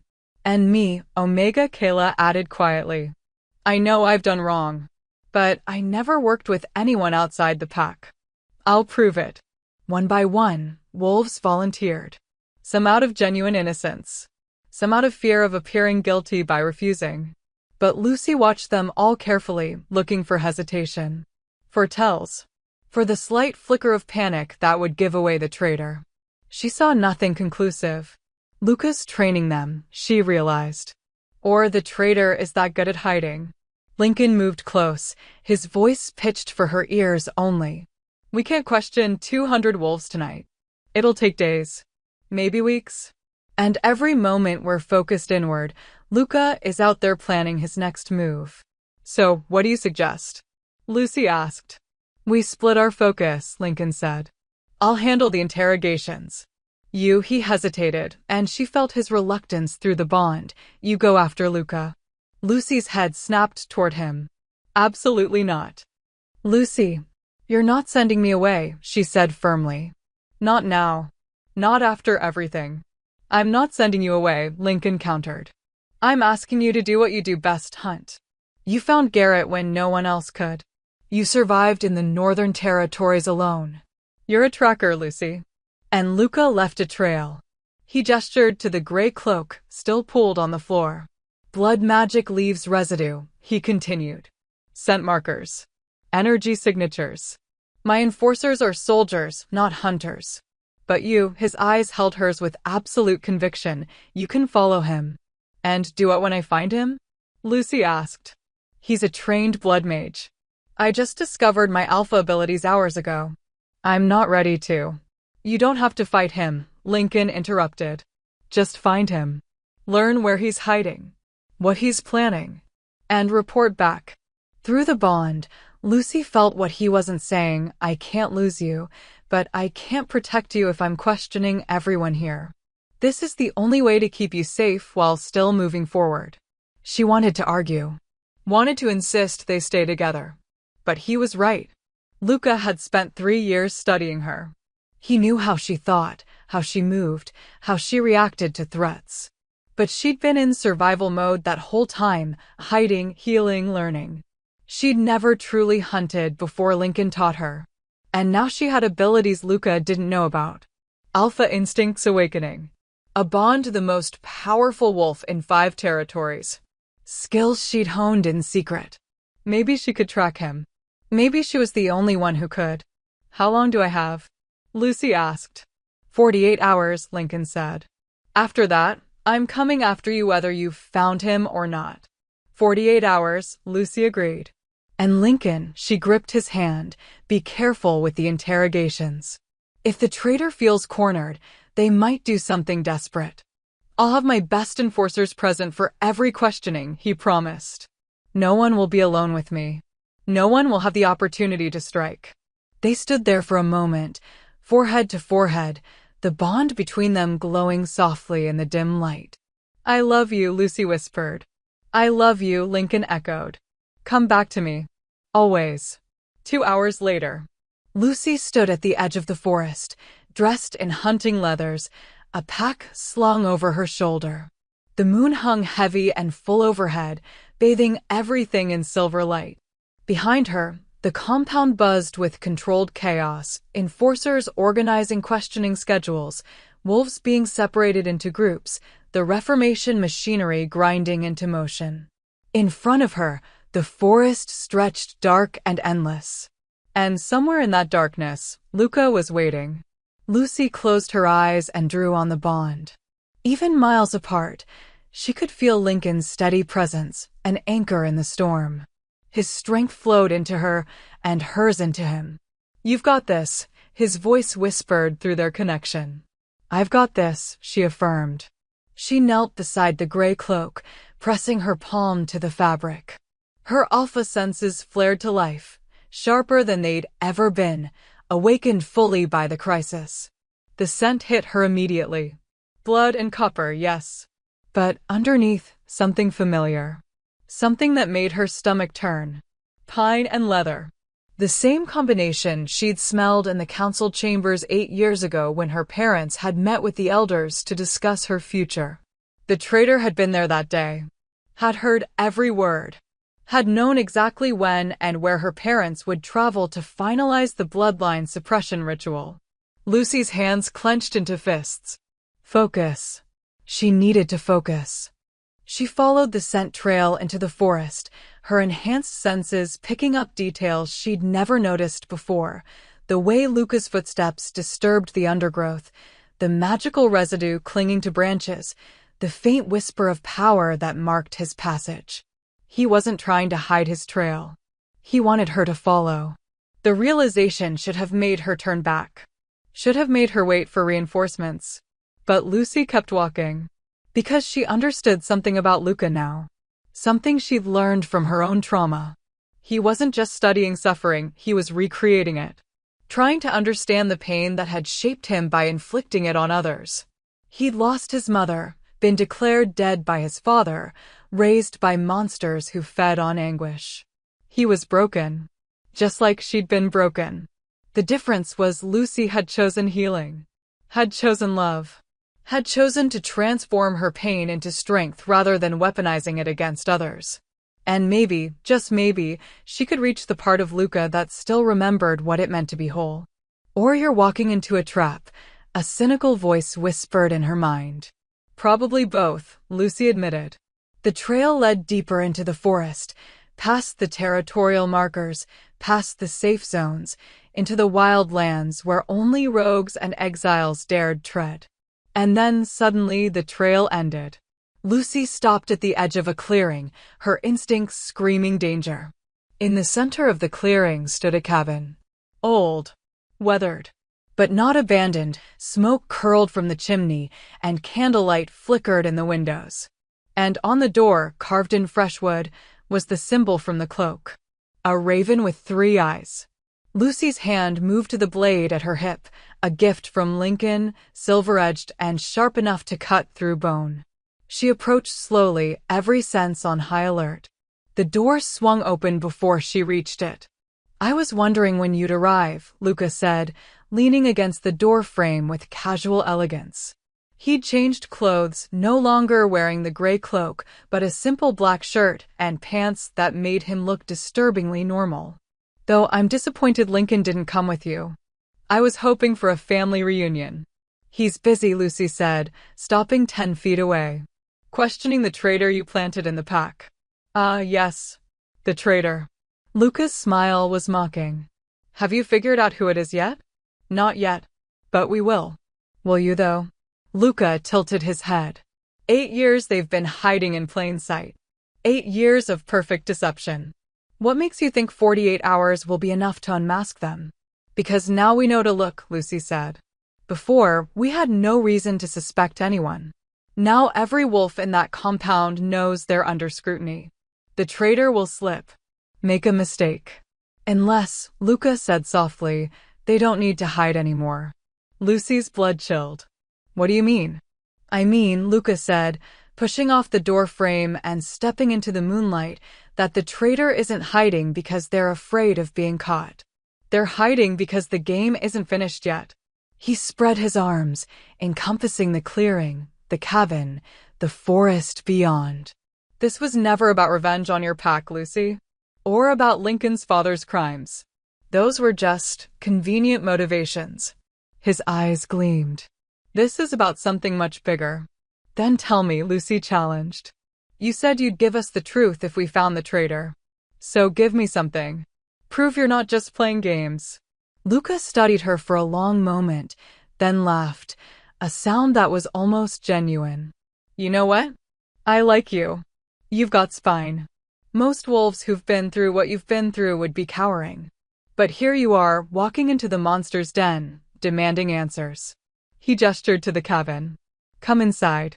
Let me show you something. I'm not going in there. Then you'll never understand, Luca said. And you'll go back to Lycan with nothing but suspicions and fear. Is that what you want? Lucy's jaw clenched. Every instinct screamed trap. But she needed information. Needed to understand what Luca was planning. She followed him inside. The cabin was surprisingly well kept, shelves lined with books, a fire crackling in the hearth, a table covered in maps and documents. And on the walls, Lucy's breath caught. Photographs. Hundreds of them. Her parents. Her as a child. Her at 15. Her in the council chambers. Her running through the snow the night she fled. Her with Lycan. Their wedding. Their private moments. You've been watching me my entire life, Lucy whispered. Not just you, Luca said. He moved to a different wall, this one covered with images of Lycan. I've been watching my brother too. Documenting his reign. His choices. His attempts to be better than our father. He turned back to Lucy, and his expression had shifted, less mocking, more melancholic. Do you know what it's like, he said quietly, to watch your only family from the shadows? To see them live and love and build a life while you're erased from existence. No, Lucy admitted. But I know what it's like to be invisible while you're still alive. To watch everyone move on while you're stuck in the moment that broke you. Luca's eyes snapped to hers. For the first time, she saw past the madness to the pain underneath. That's why I chose you, he said. Not just because you're alpha-born. Not just because your parents were convenient targets. But because I saw myself in you. Someone who'd been abandoned. Dismissed. Left to suffer alone. But I wasn't alone, Lucy said. Lycan found me.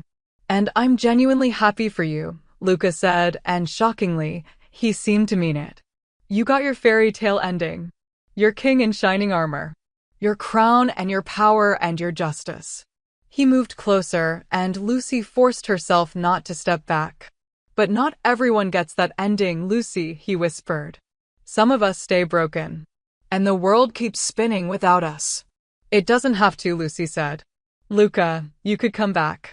Face Lycan honestly. Work through. Through what? Luca laughed bitterly. The fact that he killed my family? The fact that his father murdered our mother? The fact that I'm a blood mage who spent 2 decades studying trauma like a science project.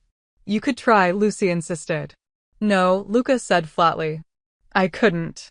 Because even if Lycan forgave me, which he wouldn't, even if the world accepted me, which it won't, I've gone too far. Done too much. There's no redemption for someone like me.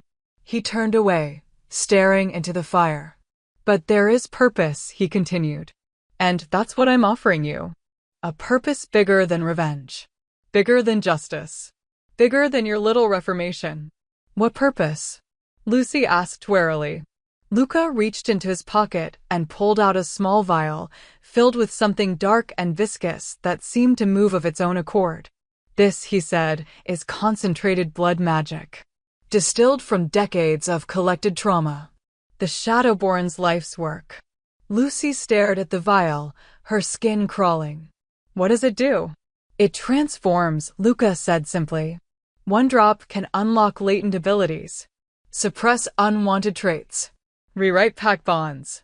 Even, he paused significantly, cure bloodline suppressions that have been in place since birth. Lucy's eyes widened. You could have freed my alpha abilities at any time? Yes, Luca said. But I needed you to do it yourself. To break through your own barriers. Because magic that's given is weak. Magic that's earned, that's forged through suffering, that's permanent. He held up the vial. But this magic, this is different. This is power that can reshape the entire werewolf world. Imagine, no more rank discrimination.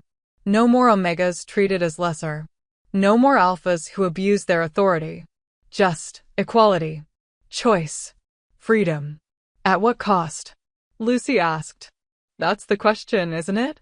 Luca's smile returned. The Shadowborn believed suffering was necessary to appreciate joy. That trauma was the price of transformation. But I think, his voice softened, I think they were wrong. I think suffering is just suffering. And maybe it's time to end it. He held out the vial. Take it, he said. Study it. Show it to Lycan. Let him decide if the price of ending all pack oppression is worth working with the monster who helped create you. Lucy stared at the vial, her mind racing. This had to be a trick. A trap. Another layer of manipulation. But what if it wasn't? What if Luca was offering genuine power, the ability to change everything they'd been fighting for? Don't trust him, Lycan's voice whispered through the bond. He'd felt her turmoil, her temptation. I won't, Lucy promised. But we need to understand what this is. She reached out slowly and took the vial. The moment her fingers closed around it, power surged through her, dark and intoxicating and terrifying. She gasped, nearly dropping it. Careful, Luca warned. It's potent. One drop, remember. Any more and it will consume you. Lucy secured the vial in her pack with trembling hands. Why are you giving this to me? Because, Luca said, I want my brother to face the same choice our father faced. Power to change the world at the cost of his principles. Let's see if Lycan Blackthorn is as noble as he pretends to be. This isn't a gift, Lucy said. It's a test. Everything is a test, Luca agreed. And speaking of tests, you should hurry back. The traitor is about to make their move. Lucy's blood turned to ice. What? Did you think I'd just sit here chatting while Lycan interrogates my asset? Luca's expression turned pitying. Lucy, the traitor was always meant to be discovered. That's the point. They're going to reveal themselves spectacularly. And when they do, his smile turned vicious. They're going to take something precious from my brother. Something he can never get back. Terror shot through Lucy.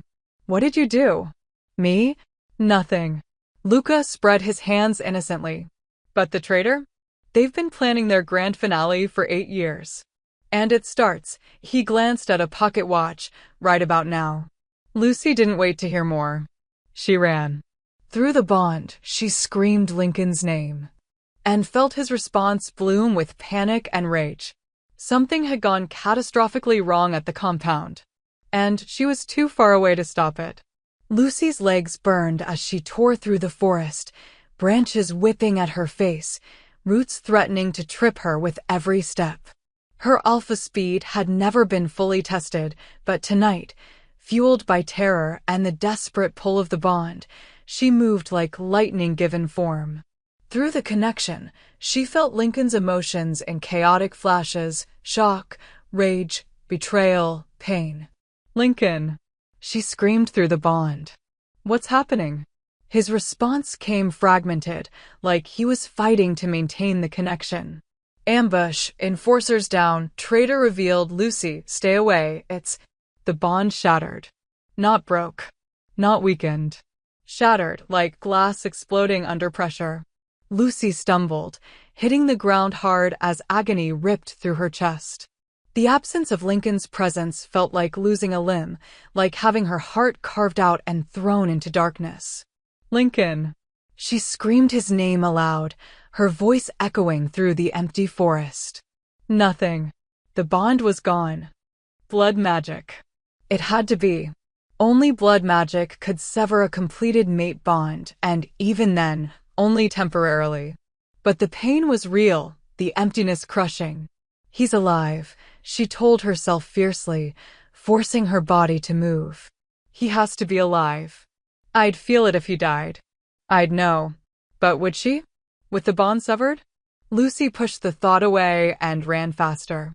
She burst through the compound gates 15 minutes later, a journey that should have taken an hour. Her lungs screamed, her muscles trembled, but she didn't slow. The main courtyard was chaos. Wolves scattered in panic, some shifted, some not, all fleeing from the banquet hall. Smoke poured from the windows. Flames licked at the doorframe. And the screaming. Lucy grabbed the nearest wolf, a young omega she vaguely recognized. What happened? The queen, she the elder, The Omega babbled incoherently, tears streaming down her face. Bomb, magic, everyone inside. Lucy shoved past her and sprinted toward the burning hall. Enforcers tried to stop her. Your Majesty, it's not safe. She didn't slow. Didn't answer. Just moved. The heat hit her like a physical wall when she reached the entrance. The doors had been blown off their hinges, the interior an inferno of red and orange and black smoke, so thick she couldn't see 5 feet ahead. Lycan. She plunged into the flames. Her alpha blood provided some protection, her skin resistant to the heat that would have blistered a normal wolf. But the smoke was suffocating, filling her lungs, making every breath agony. Where is he? Where is he? Where is he? A hand shot out of the darkness and grabbed her arm. Lucy spun, claws extending. Lucy. Beta Cade's face emerged from the smoke, soot-streaked and desperate. You can't be here. The whole structure is coming down. Where is Lycan? She demanded. The throne room. He's trapped, Elder Margot. Cade's voice broke. She was the traitor. She detonated a blood magic explosive during questioning. The blast took out half the enforcers and brought down the support beams. Lycan's trapped under the rubble with. Lucy didn't wait for him to finish. She tore free and ran deeper into the inferno, following the bond, or the memory of the bond, the phantom sensation that pulled her toward where Lycan should be. The throne room was devastated. The ceiling had partially collapsed, massive wooden beams crisscrossed like a deadly puzzle. Bodies lay scattered, enforcers, council members, wolves who'd been too close when the explosion hit. Some moved weakly. Others didn't move at all. And there, in the center of the destruction, pinned beneath a beam as thick as a tree trunk. Lycan. He was conscious, barely. Blood streamed from a gash on his forehead, his breathing shallow, his silver eyes unfocused. But when he heard her voice, they sharpened. Lucy, he rasped. No. Get out. The building. I'm not leaving you. She grabbed the beam, trying to lift it. It didn't budge. Tons of wood and stone, immovable. You have to, Lycan said, and through their severed bond, she felt his desperate love. Lucy, please. The whole hall is going to collapse. Save yourself. Save the pack. Shut up. She pulled harder, her alpha strength surging. The beam shifted an inch. 2 inches. I didn't survive everything I survived just to lose you now. Lucy. A voice cut through the roar of flames. Touching. Truly. Lucy spun. Elder Margot stood at the far end of the throne room, untouched by fire, her weathered face illuminated by the flames. But her eyes weren't the tired gray Lucy remembered. They were red, glowing with blood magic. You, Lucy breathed. Me, Margot confirmed. Her voice had changed too, younger, stronger, layered with power that didn't belong in an elderly wolf's body. Surprised? You shouldn't be. I told you I helped your parents hide your bloodline. I just didn't mention I was the one who told Luca about it afterward. Lucy's hands clenched into fists. Why? Why? Margot laughed, a sound like breaking glass. Because your parents were fools. They had alpha-born power in their bloodline and they wanted to hide it. To suppress it. To pretend they were ordinary. She stepped closer, and the flames seemed to part around her. I spent 50 years serving this pack. Following orders. Bowing to alphas who weren't half as powerful as I could have been if I'd been born into the right bloodline. Her expression twisted with ancient bitterness. So when the Shadowborn offered me power, real power, in exchange for information, I took it. You killed my parents, Lucy said, her voice deadly quiet. I gave Luca the information. He killed them. Margot shrugged. Semantics. And Garrett? You manipulated him into attacking me. Luca did that part. But I made sure you were alone. Made sure no one would believe you afterward. Made sure you'd be exiled. Margot's smile was cruel. I needed you broken, you see. Luca's research required it. And you performed beautifully. Lucy's vision went red. Her alpha power surged, and for the first time, she felt it fully, not just awakened, but unleashed. Golden light blazed from her eyes, and the air around her began to shimmer with heat that had nothing to do with the fire. "You're going to die tonight," Lucy said quietly. "Am I?" Margot gestured, and blood magic flared, red tendrils lashing toward Lucy like living whips. Lucy dodged, her alpha speed making the world slow to a crawl. She moved between the tendrils, closing the distance, her claws extending. But Margot was faster than any elder should be, enhanced by decades of stolen power. She met Lucy's strike with one of her own, their clash sending shockwaves through the burning hall. "You're strong," Margot admitted, circling. "Stronger than I expected. But you're also soft. You care about these wolves. About your mate. About justice." Another tendril lashed out, and this time Lucy couldn't dodge. It wrapped around her ankle and yanked, slamming her into the rubble. Pain exploded through Lucy's ribs. She gasped, struggling to rise. "I don't have those weaknesses," Margot continued, stalking closer. "I care about nothing but power. And tonight, I'm going to take yours." She raised her hand, blood magic coalescing into a blade. A roar shook the hall. "Lycan." Somehow, impossibly, he'd gotten the beam off himself. Blood poured from a dozen wounds. His body was broken in places that should have left him immobile, but he was standing.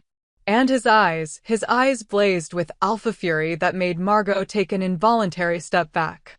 "You hurt my mate," Lycan said, his voice barely human. "You betrayed my trust. You murdered innocents."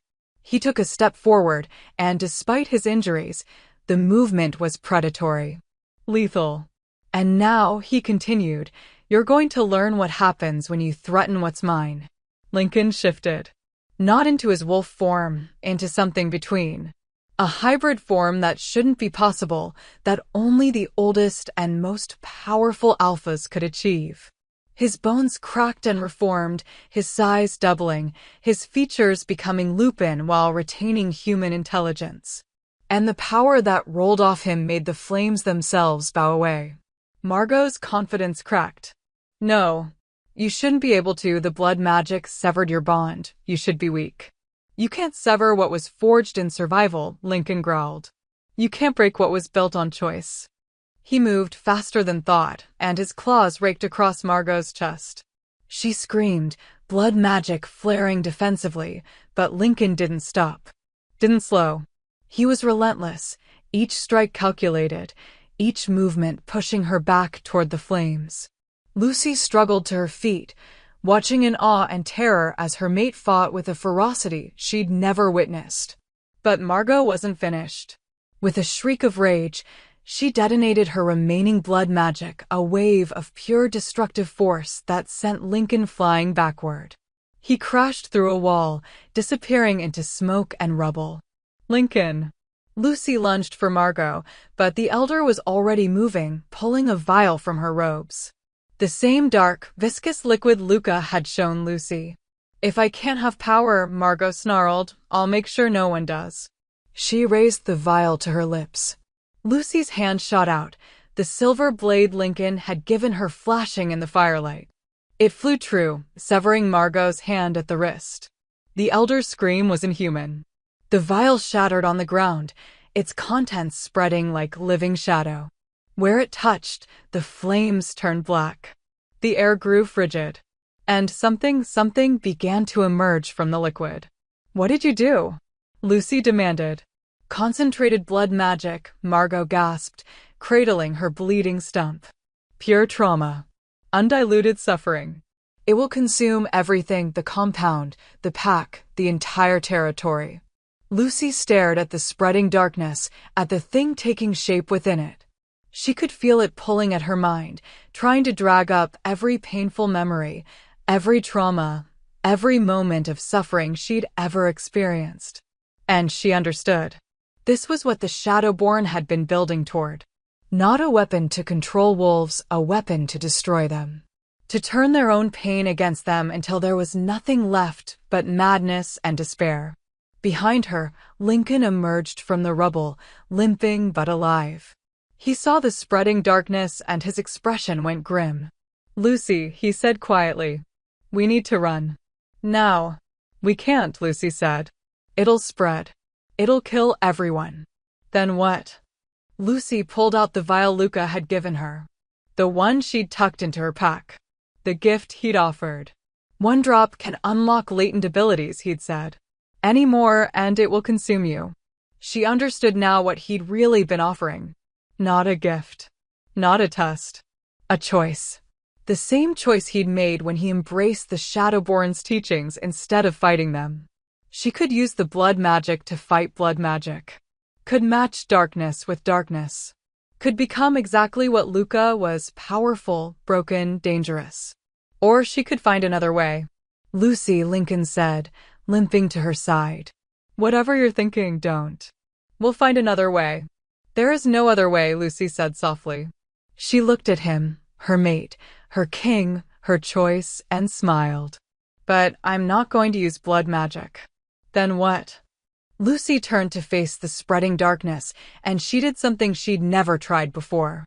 She reached for the bond. The severed bond. The shattered connection that should have been impossible to touch. And she pulled. Not with blood magic. Not with Alpha Command. But with love. With trust. With the memory of every moment they'd shared, every choice they'd made, every time they'd chosen each other over fear. The bond responded. Not fully. Not completely. But enough, a thread of golden light connecting her heart to Lycan's across the darkness. And through that thread, she felt his power join with hers. Lucy, Lycan breathed. What are you doing? Something Luca never understood, she said. Suffering can transform you. But so can love. She raised her hands, and golden light blazed from her palms. Lycan stepped up beside her, his hybrid form towering, his own silver light joining hers. Together, they pushed. Their combined alpha power, amplified by their bond, strengthened by their choice to stand together, slammed into the darkness like a tidal wave of light. The darkness screamed. It thrashed. It fought. It tried to pull them in, to drown them in trauma and pain and suffering. But Lucy had walked through suffering, had been broken by it, had chosen to heal from it. And that choice, that decision to transform pain into strength, trauma into wisdom, suffering into empathy, was more powerful than any magic. The darkness began to dissolve. Inch by inch, foot by foot, the black flames turned gold. The spreading corruption reversed. And the thing trying to emerge, the manifestation of pure trauma, shattered like glass. When it was over, the throne room was silent except for the crackle of normal flames and the groaning of weakened beams. Lucy collapsed. Lycan caught her, his hybrid form fading back to human as they sank to the ground together. The bond between them flared back to full strength, no longer severed, but reinforced. Tempered by what they'd just survived. We did it, Lucy whispered. You did it, Lycan corrected. He pressed his forehead to hers. You saved us all. We saved each other, she said. That's how it works. A weak cough drew their attention. Margot lay nearby, her body broken, her life fading.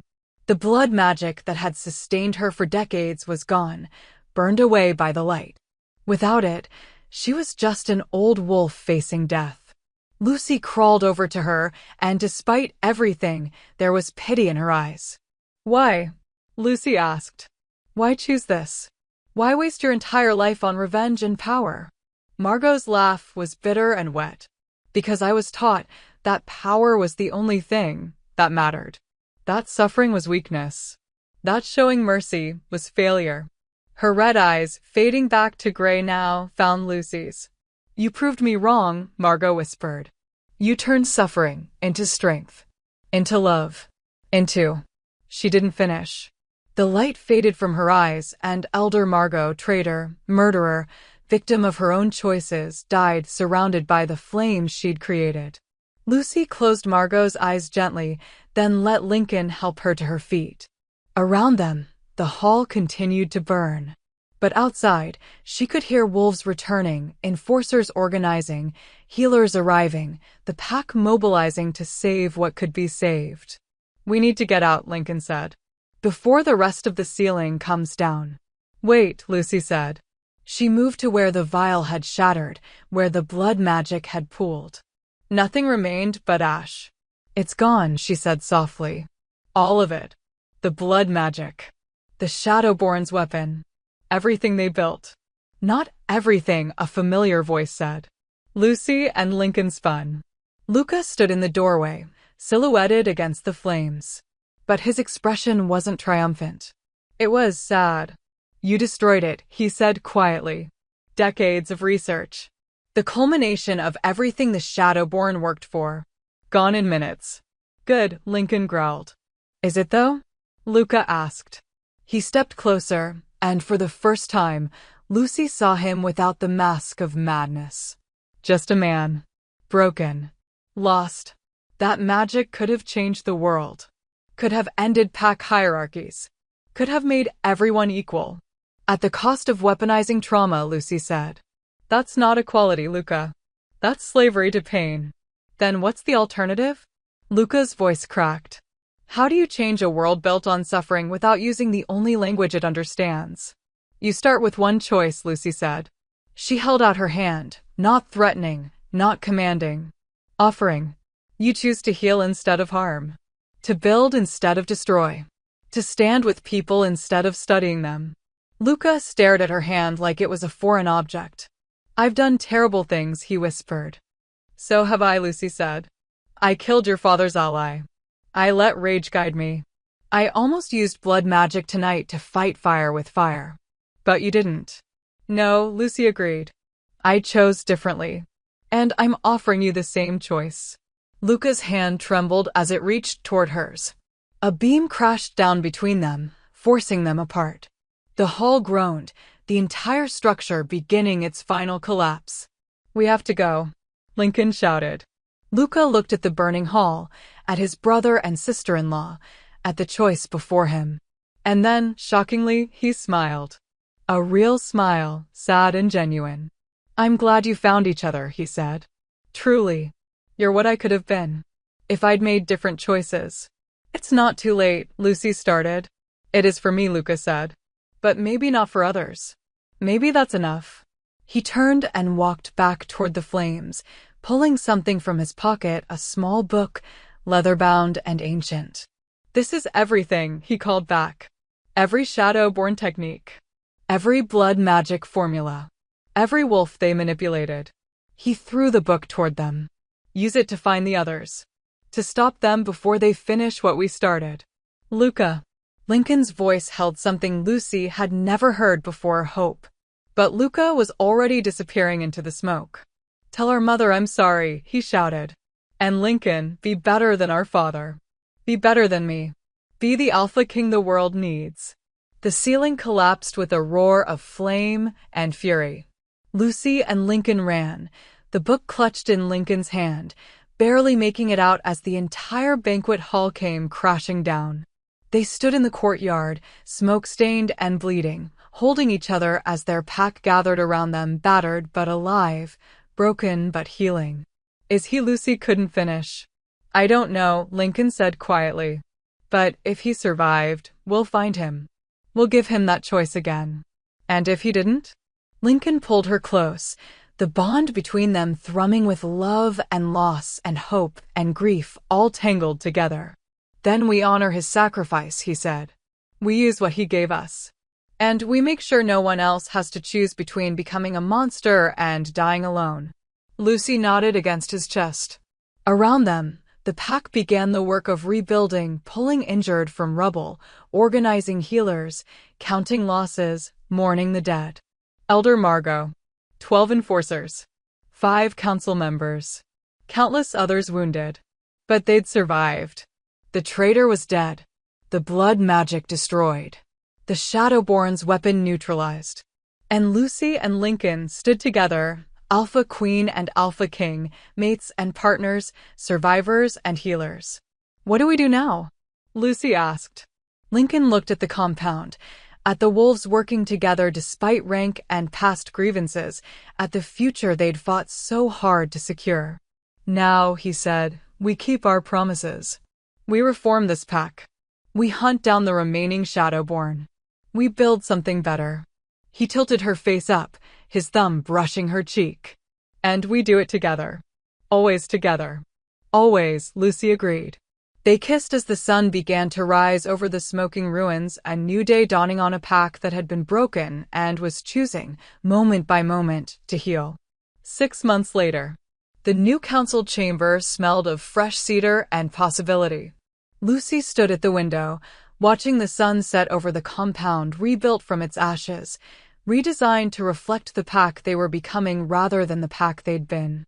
The rigid hierarchy of separated quarters was gone, replaced by communal spaces where alphas and omegas worked side by side.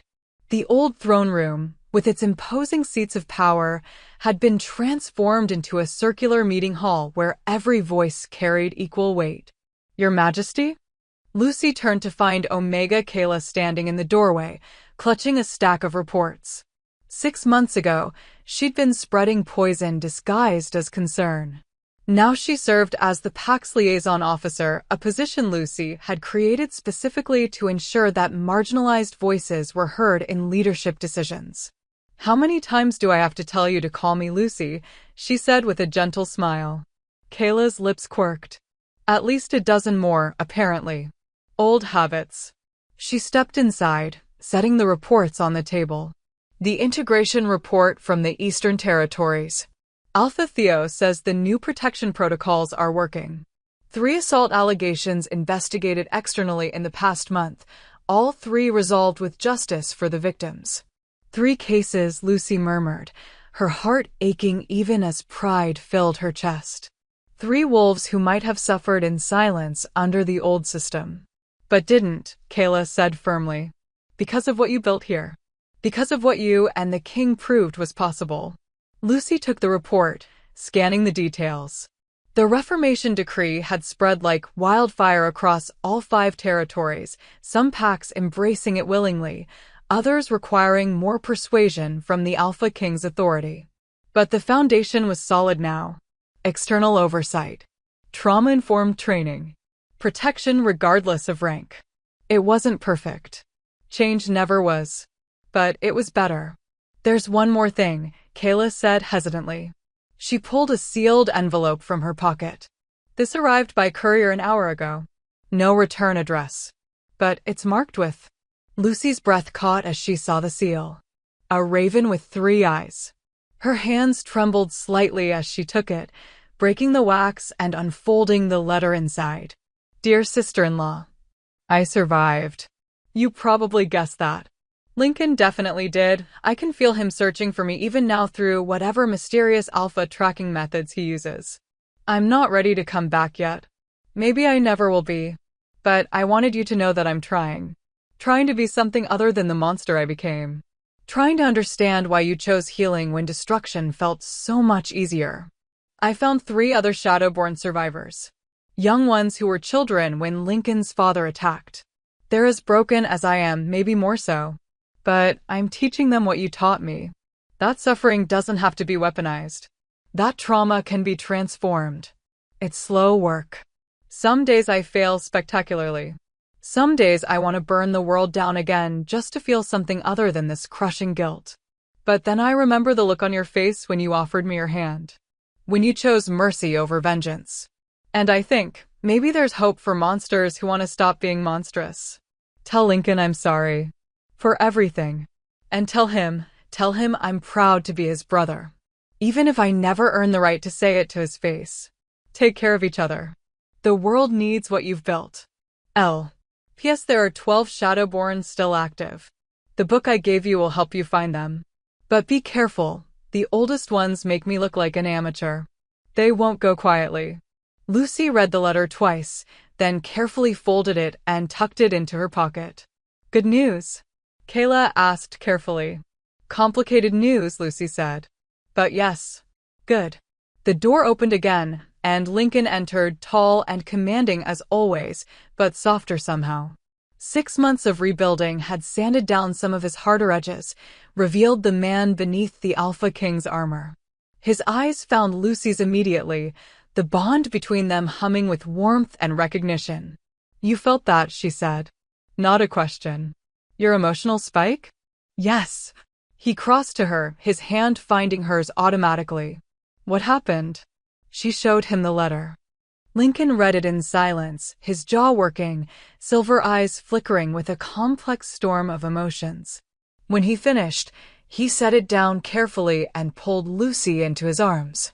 He's alive, Lincoln murmured into her hair. My brother is alive and he's trying. He is, Lucy agreed. And we'll find him eventually. But maybe we let him come to us when he's ready, Lincoln finished. I know.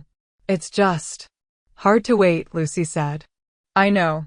They stood there for a long moment, drawing strength from each other the way they'd learned to do, through touch, through the bond, through the simple act of choosing to face challenges together. Kayla cleared her throat delicately. I'll just leave you two alone. Actually, Lincoln said, releasing Lucy but keeping her hand in his stay. I want you to hear this too. He moved to the table and spread out a map, the 5 territories marked with colored pins representing reformed pacts, resistant pacts, and neutral territories still evaluating. We've successfully reformed 70% of the pacts, he said. The other 30% are either actively resisting or playing a waiting game to see if we'll give up. We won't, Lucy said firmly. No, we won't, Lincoln agreed. But we need to be strategic. The older alphas, the ones who built their power on the old hierarchies, they're not going to surrender that power willingly. So, what do you suggest? Kayla asked. I suggest, Lincoln said, his expression turning predatory in the way that reminded everyone why he was called the Alpha King, that we make it extremely uncomfortable to be the kind of alpha who abuses their authority. Lucy's smile matched his. I'm listening. Economic sanctions for pacts that refuse oversight. Travel restrictions for alphas with documented violations. And he pulled out another document, a new law. The Lucy Provision. Lucy's eyebrows rose. You're naming a law after me? After what you survived, Lincoln corrected gently. It mandates that any wolf who reports assault or abuse receives automatic protection, including relocation, financial support, and legal representation, regardless of rank or pack politics. Tears pricked Lucy's eyes. Lincoln, you shouldn't have had to run into a blizzard to escape, he said fiercely. No wolf should ever have to choose between seeking help and certain death. This law ensures they won't. Kayla was openly crying now. Your Majesty, Lucy, this will save lives. Countless lives. That's the idea, Lucy said, her voice thick with emotion. When does it take effect? I'm signing it tonight, Lincoln said. At the full moon gathering. In front of all the territorial alphas. They'll witness it. They'll agree to it.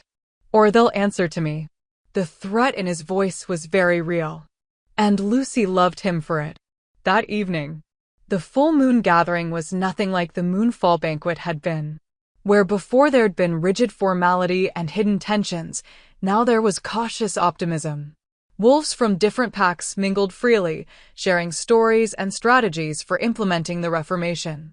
Omegas spoke without fear. Betas challenged alpha decisions without risking exile. It wasn't perfect, old prejudices died hard, but it was progress. Lucy stood on the platform beside Lincoln, dressed in silver and gold, her alpha mark visible and proud. The crown on her head was new, not the heavy, ostentatious thing previous queens had worn, but a simple circlet of moonstone and silver that caught the light when she moved. Below them, hundreds of wolves gathered, waiting to witness history. Lincoln raised his hand and silence fell. 6 months ago, he began, his voice carrying to every corner of the gathering. This pack nearly destroyed itself. Secrets festered. Trauma went unaddressed. Justice was denied to those who needed it most. His eyes found Lucy's, and the love there was undisguised. But one wolf, broken by the system, exiled by those who should have protected her, survived. And in surviving, she showed us all what true strength looks like. He gestured to Lucy, inviting her forward. She stepped up, her heart pounding, very aware of hundreds of eyes on her. 6 months ago, this would have terrified her. Now, she drew strength from it. I'm not special, she said clearly. I'm not uniquely brave or strong or resilient. I'm just a wolf who refused to let trauma define me, who chose healing over hatred, who found someone, she glanced at Lycan, who saw my worth when I couldn't see it myself. She looked out at the crowd, finding faces she recognized. Wolves who'd failed her. Wolves who'd judged her. Wolves who'd learned better. But I'm also proof, she continued, that systems can change. That packs can evolve. That we don't have to keep repeating the same cycles of abuse and silence just because that's how it's always been. She held up the document Lycan had prepared. Tonight, the Alpha King is signing the Lucy provision into law. But this isn't about me. It's about every wolf who's suffered in silence. Every Omega who's been dismissed. Every victim who's been blamed for their own assault. Her voice grew stronger, more commanding. From this day forward, seeking help will not be a death sentence. Speaking truth will not be a betrayal. And rank, she let her alpha power flare, gold light blazing from her eyes, will never again determine who deserves protection. The crowd erupted. Not in applause, not yet. In howls. Hundreds of wolves lifting their voices to the full moon, acknowledging the law, accepting the change, choosing to be part of something better. Lycan signed the document with a flourish, then held it up for all to see. The Lucy provision is now law, he declared. Any alpha who violates it answers to me. Any pack that refuses to implement it loses their territorial rights. This is not negotiable. This is not optional. This is justice. The howls intensified. And Lucy felt it, through the bond, through her alpha senses, through the very air, the pack structure shifting. Old hierarchies cracking. New connections forming. It would take years to fully transform. Decades, maybe. But the foundation was solid. Later that night, Lucy and Lycan stood on the balcony of their private quarters, watching the celebration below. Wolves danced and sang and celebrated not just the new law, but the hope it represented. We did it, Lucy said softly. We're doing it, Lycan corrected. This is just the beginning. I know. She leaned into his warmth. The Shadowborn are still out there. There are packs that will resist. There are wolves who'll try to undermine everything we've built. Yes, Lycan agreed. But now we're not fighting alone. We have allies. We have a system that works. He turned her to face him, each other. He kissed her then, deep and slow and full of promise. The bond between them sang with joy and love and absolute certainty. When they broke apart, Lucy rested her forehead against his. Do you ever regret it? She asked. Finding me in that blizzard? Everything that came after. Never, Lycan said fiercely. You're the best choice I ever made. The best thing that ever happened to me. And I would do it all again, the pain, the danger, the reformations, 1,000 times over if it meant having you by my side. Even though I came with a psychotic brother-in-law and a pack full of trauma? Lycan laughed, a real laugh, full and genuine. Especially because of that. Life was boring before you, Lucy. Now it's chaotic? Meaningful, he corrected. Now it matters. Now every day is a choice to build something better. And I get to build it with you. Through the bond, Lucy felt his absolute sincerity. Felt his love wrapping around her like armor and comfort all at once. I love you, she whispered. I love you, he echoed. Always. A knock on the door interrupted the moment. Beta Cade stood there, looking apologetic. Sorry to interrupt, your majesties, but there's someone here to see you. Says it's urgent. Who? Lycan asked, his protective instincts immediately engaging. He wouldn't give his name, Cade said. But he's wearing a gray cloak, and he says, Cade paused, looking uncomfortable. He says to tell you he's ready to stop running.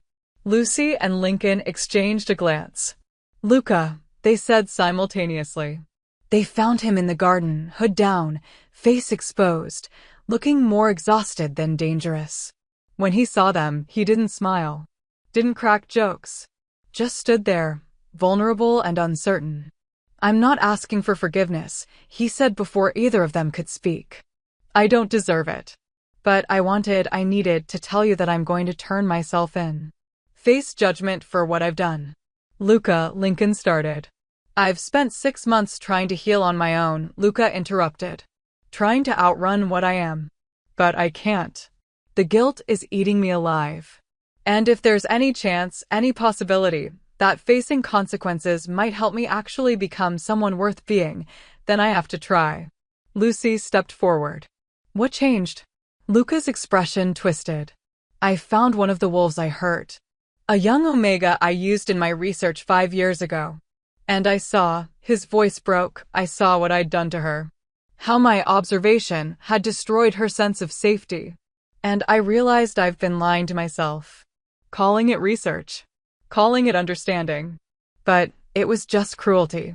He met Lycan's eyes. I'm my father's son, he said quietly.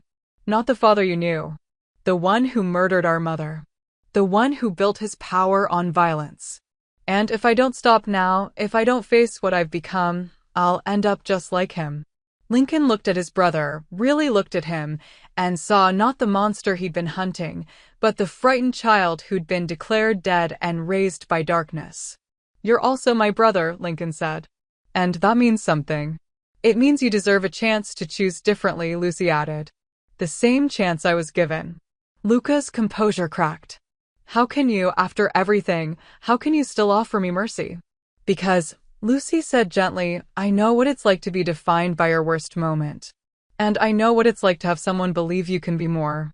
She held out her hand again, the same gesture she'd made 6 months ago in a burning hall. This time, Luca took it. I'll face trial, he said. I'll accept whatever judgment the council decides. But, he looked between them, can I ask one thing? What? Lycan asked. Let me help you find the other Shadowborn first, Luca said. Let me use what I know to stop them before they hurt anyone else. Then I'll submit to justice. Lucy looked at Lycan. Through the bond, they communicated in the silent language they'd developed over 6 months of partnership. It's a risk, Lycan thought. Everything worth doing is, Lucy answered. You trust him? I trust that he wants to change. And I think that's enough to start with. Lycan nodded slowly. Fine. You help us dismantle the Shadowborn network. But you do it under supervision. My enforcers. My rules.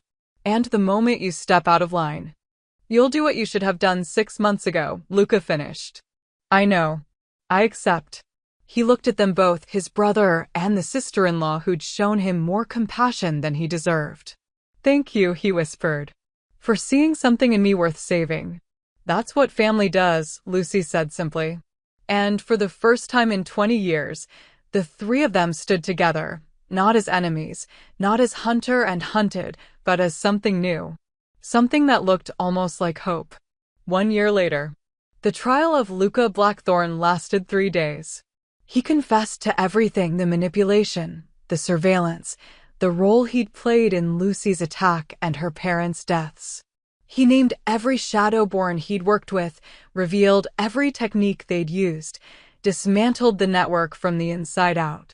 And when the council asked what sentence he thought he deserved, he said simply, whatever helps the people I hurt heal. The council deliberated for hours.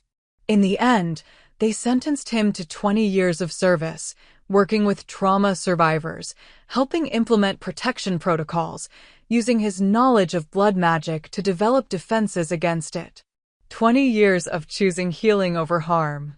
20 years of proving he could be more than his worst choices. Lucy and Lycan visited him the day the sentence was announced. 20 years, Luca said. I can work with that. You'll have help, Lucy said.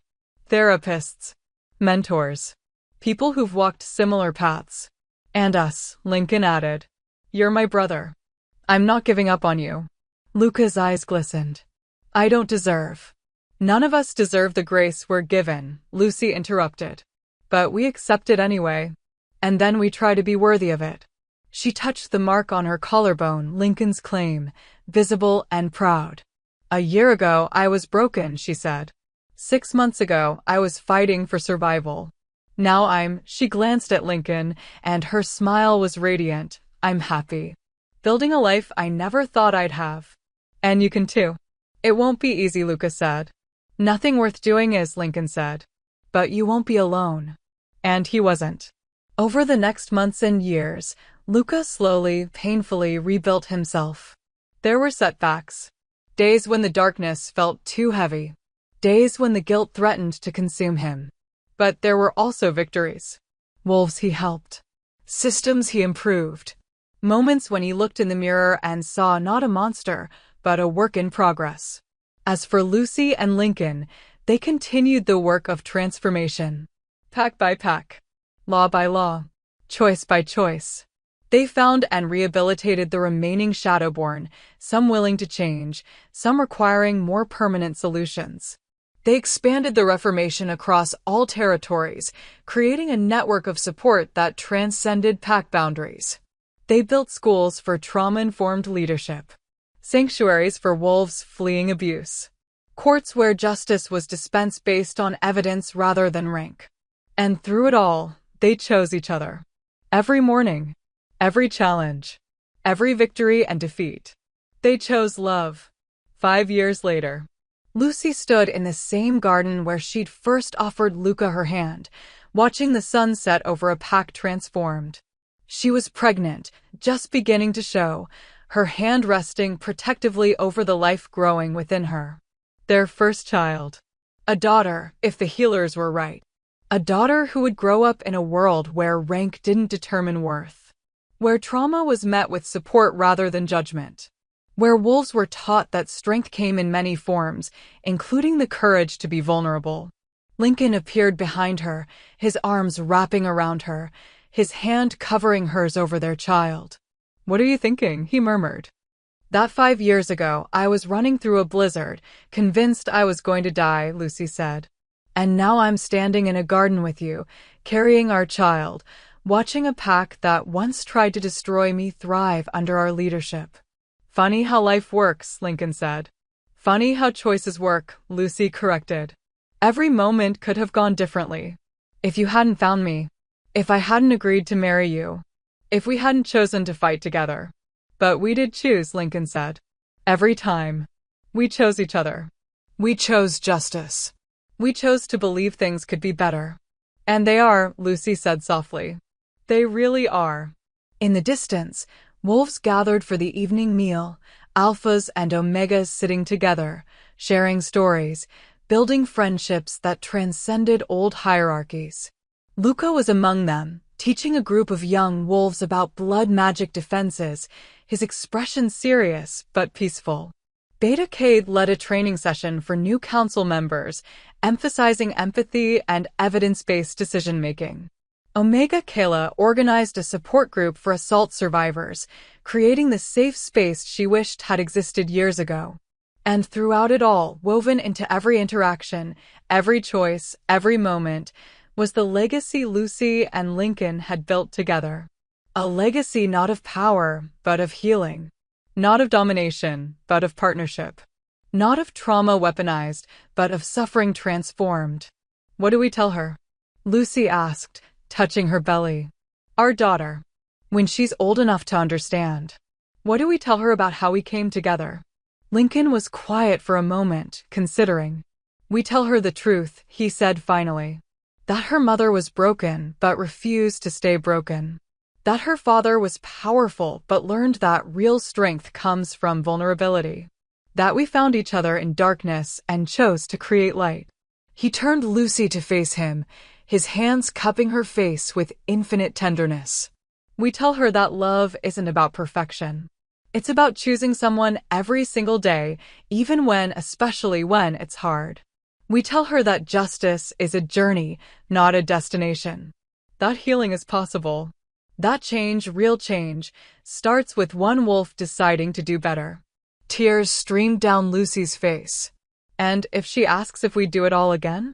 All the pain, all the danger, all the impossible choices. Lycan's smile was everything love and certainty and absolute conviction. We tell her yes, he said. 1,000 times yes. Because every moment of suffering, every tear, every fear, it all led us here. To each other. To this life. To her. He kissed Lucy as the full moon rose over the compound, bathing them in silver light. And in that moment, surrounded by a pack they'd reformed, a family they'd chosen, a future they'd built from the ashes of trauma, Lucy understood something profound. The slap that had shattered her world had also saved it, because it had revealed the traitor, awakened her power, brought Lycan's fury and love crashing down on everyone who'd failed her.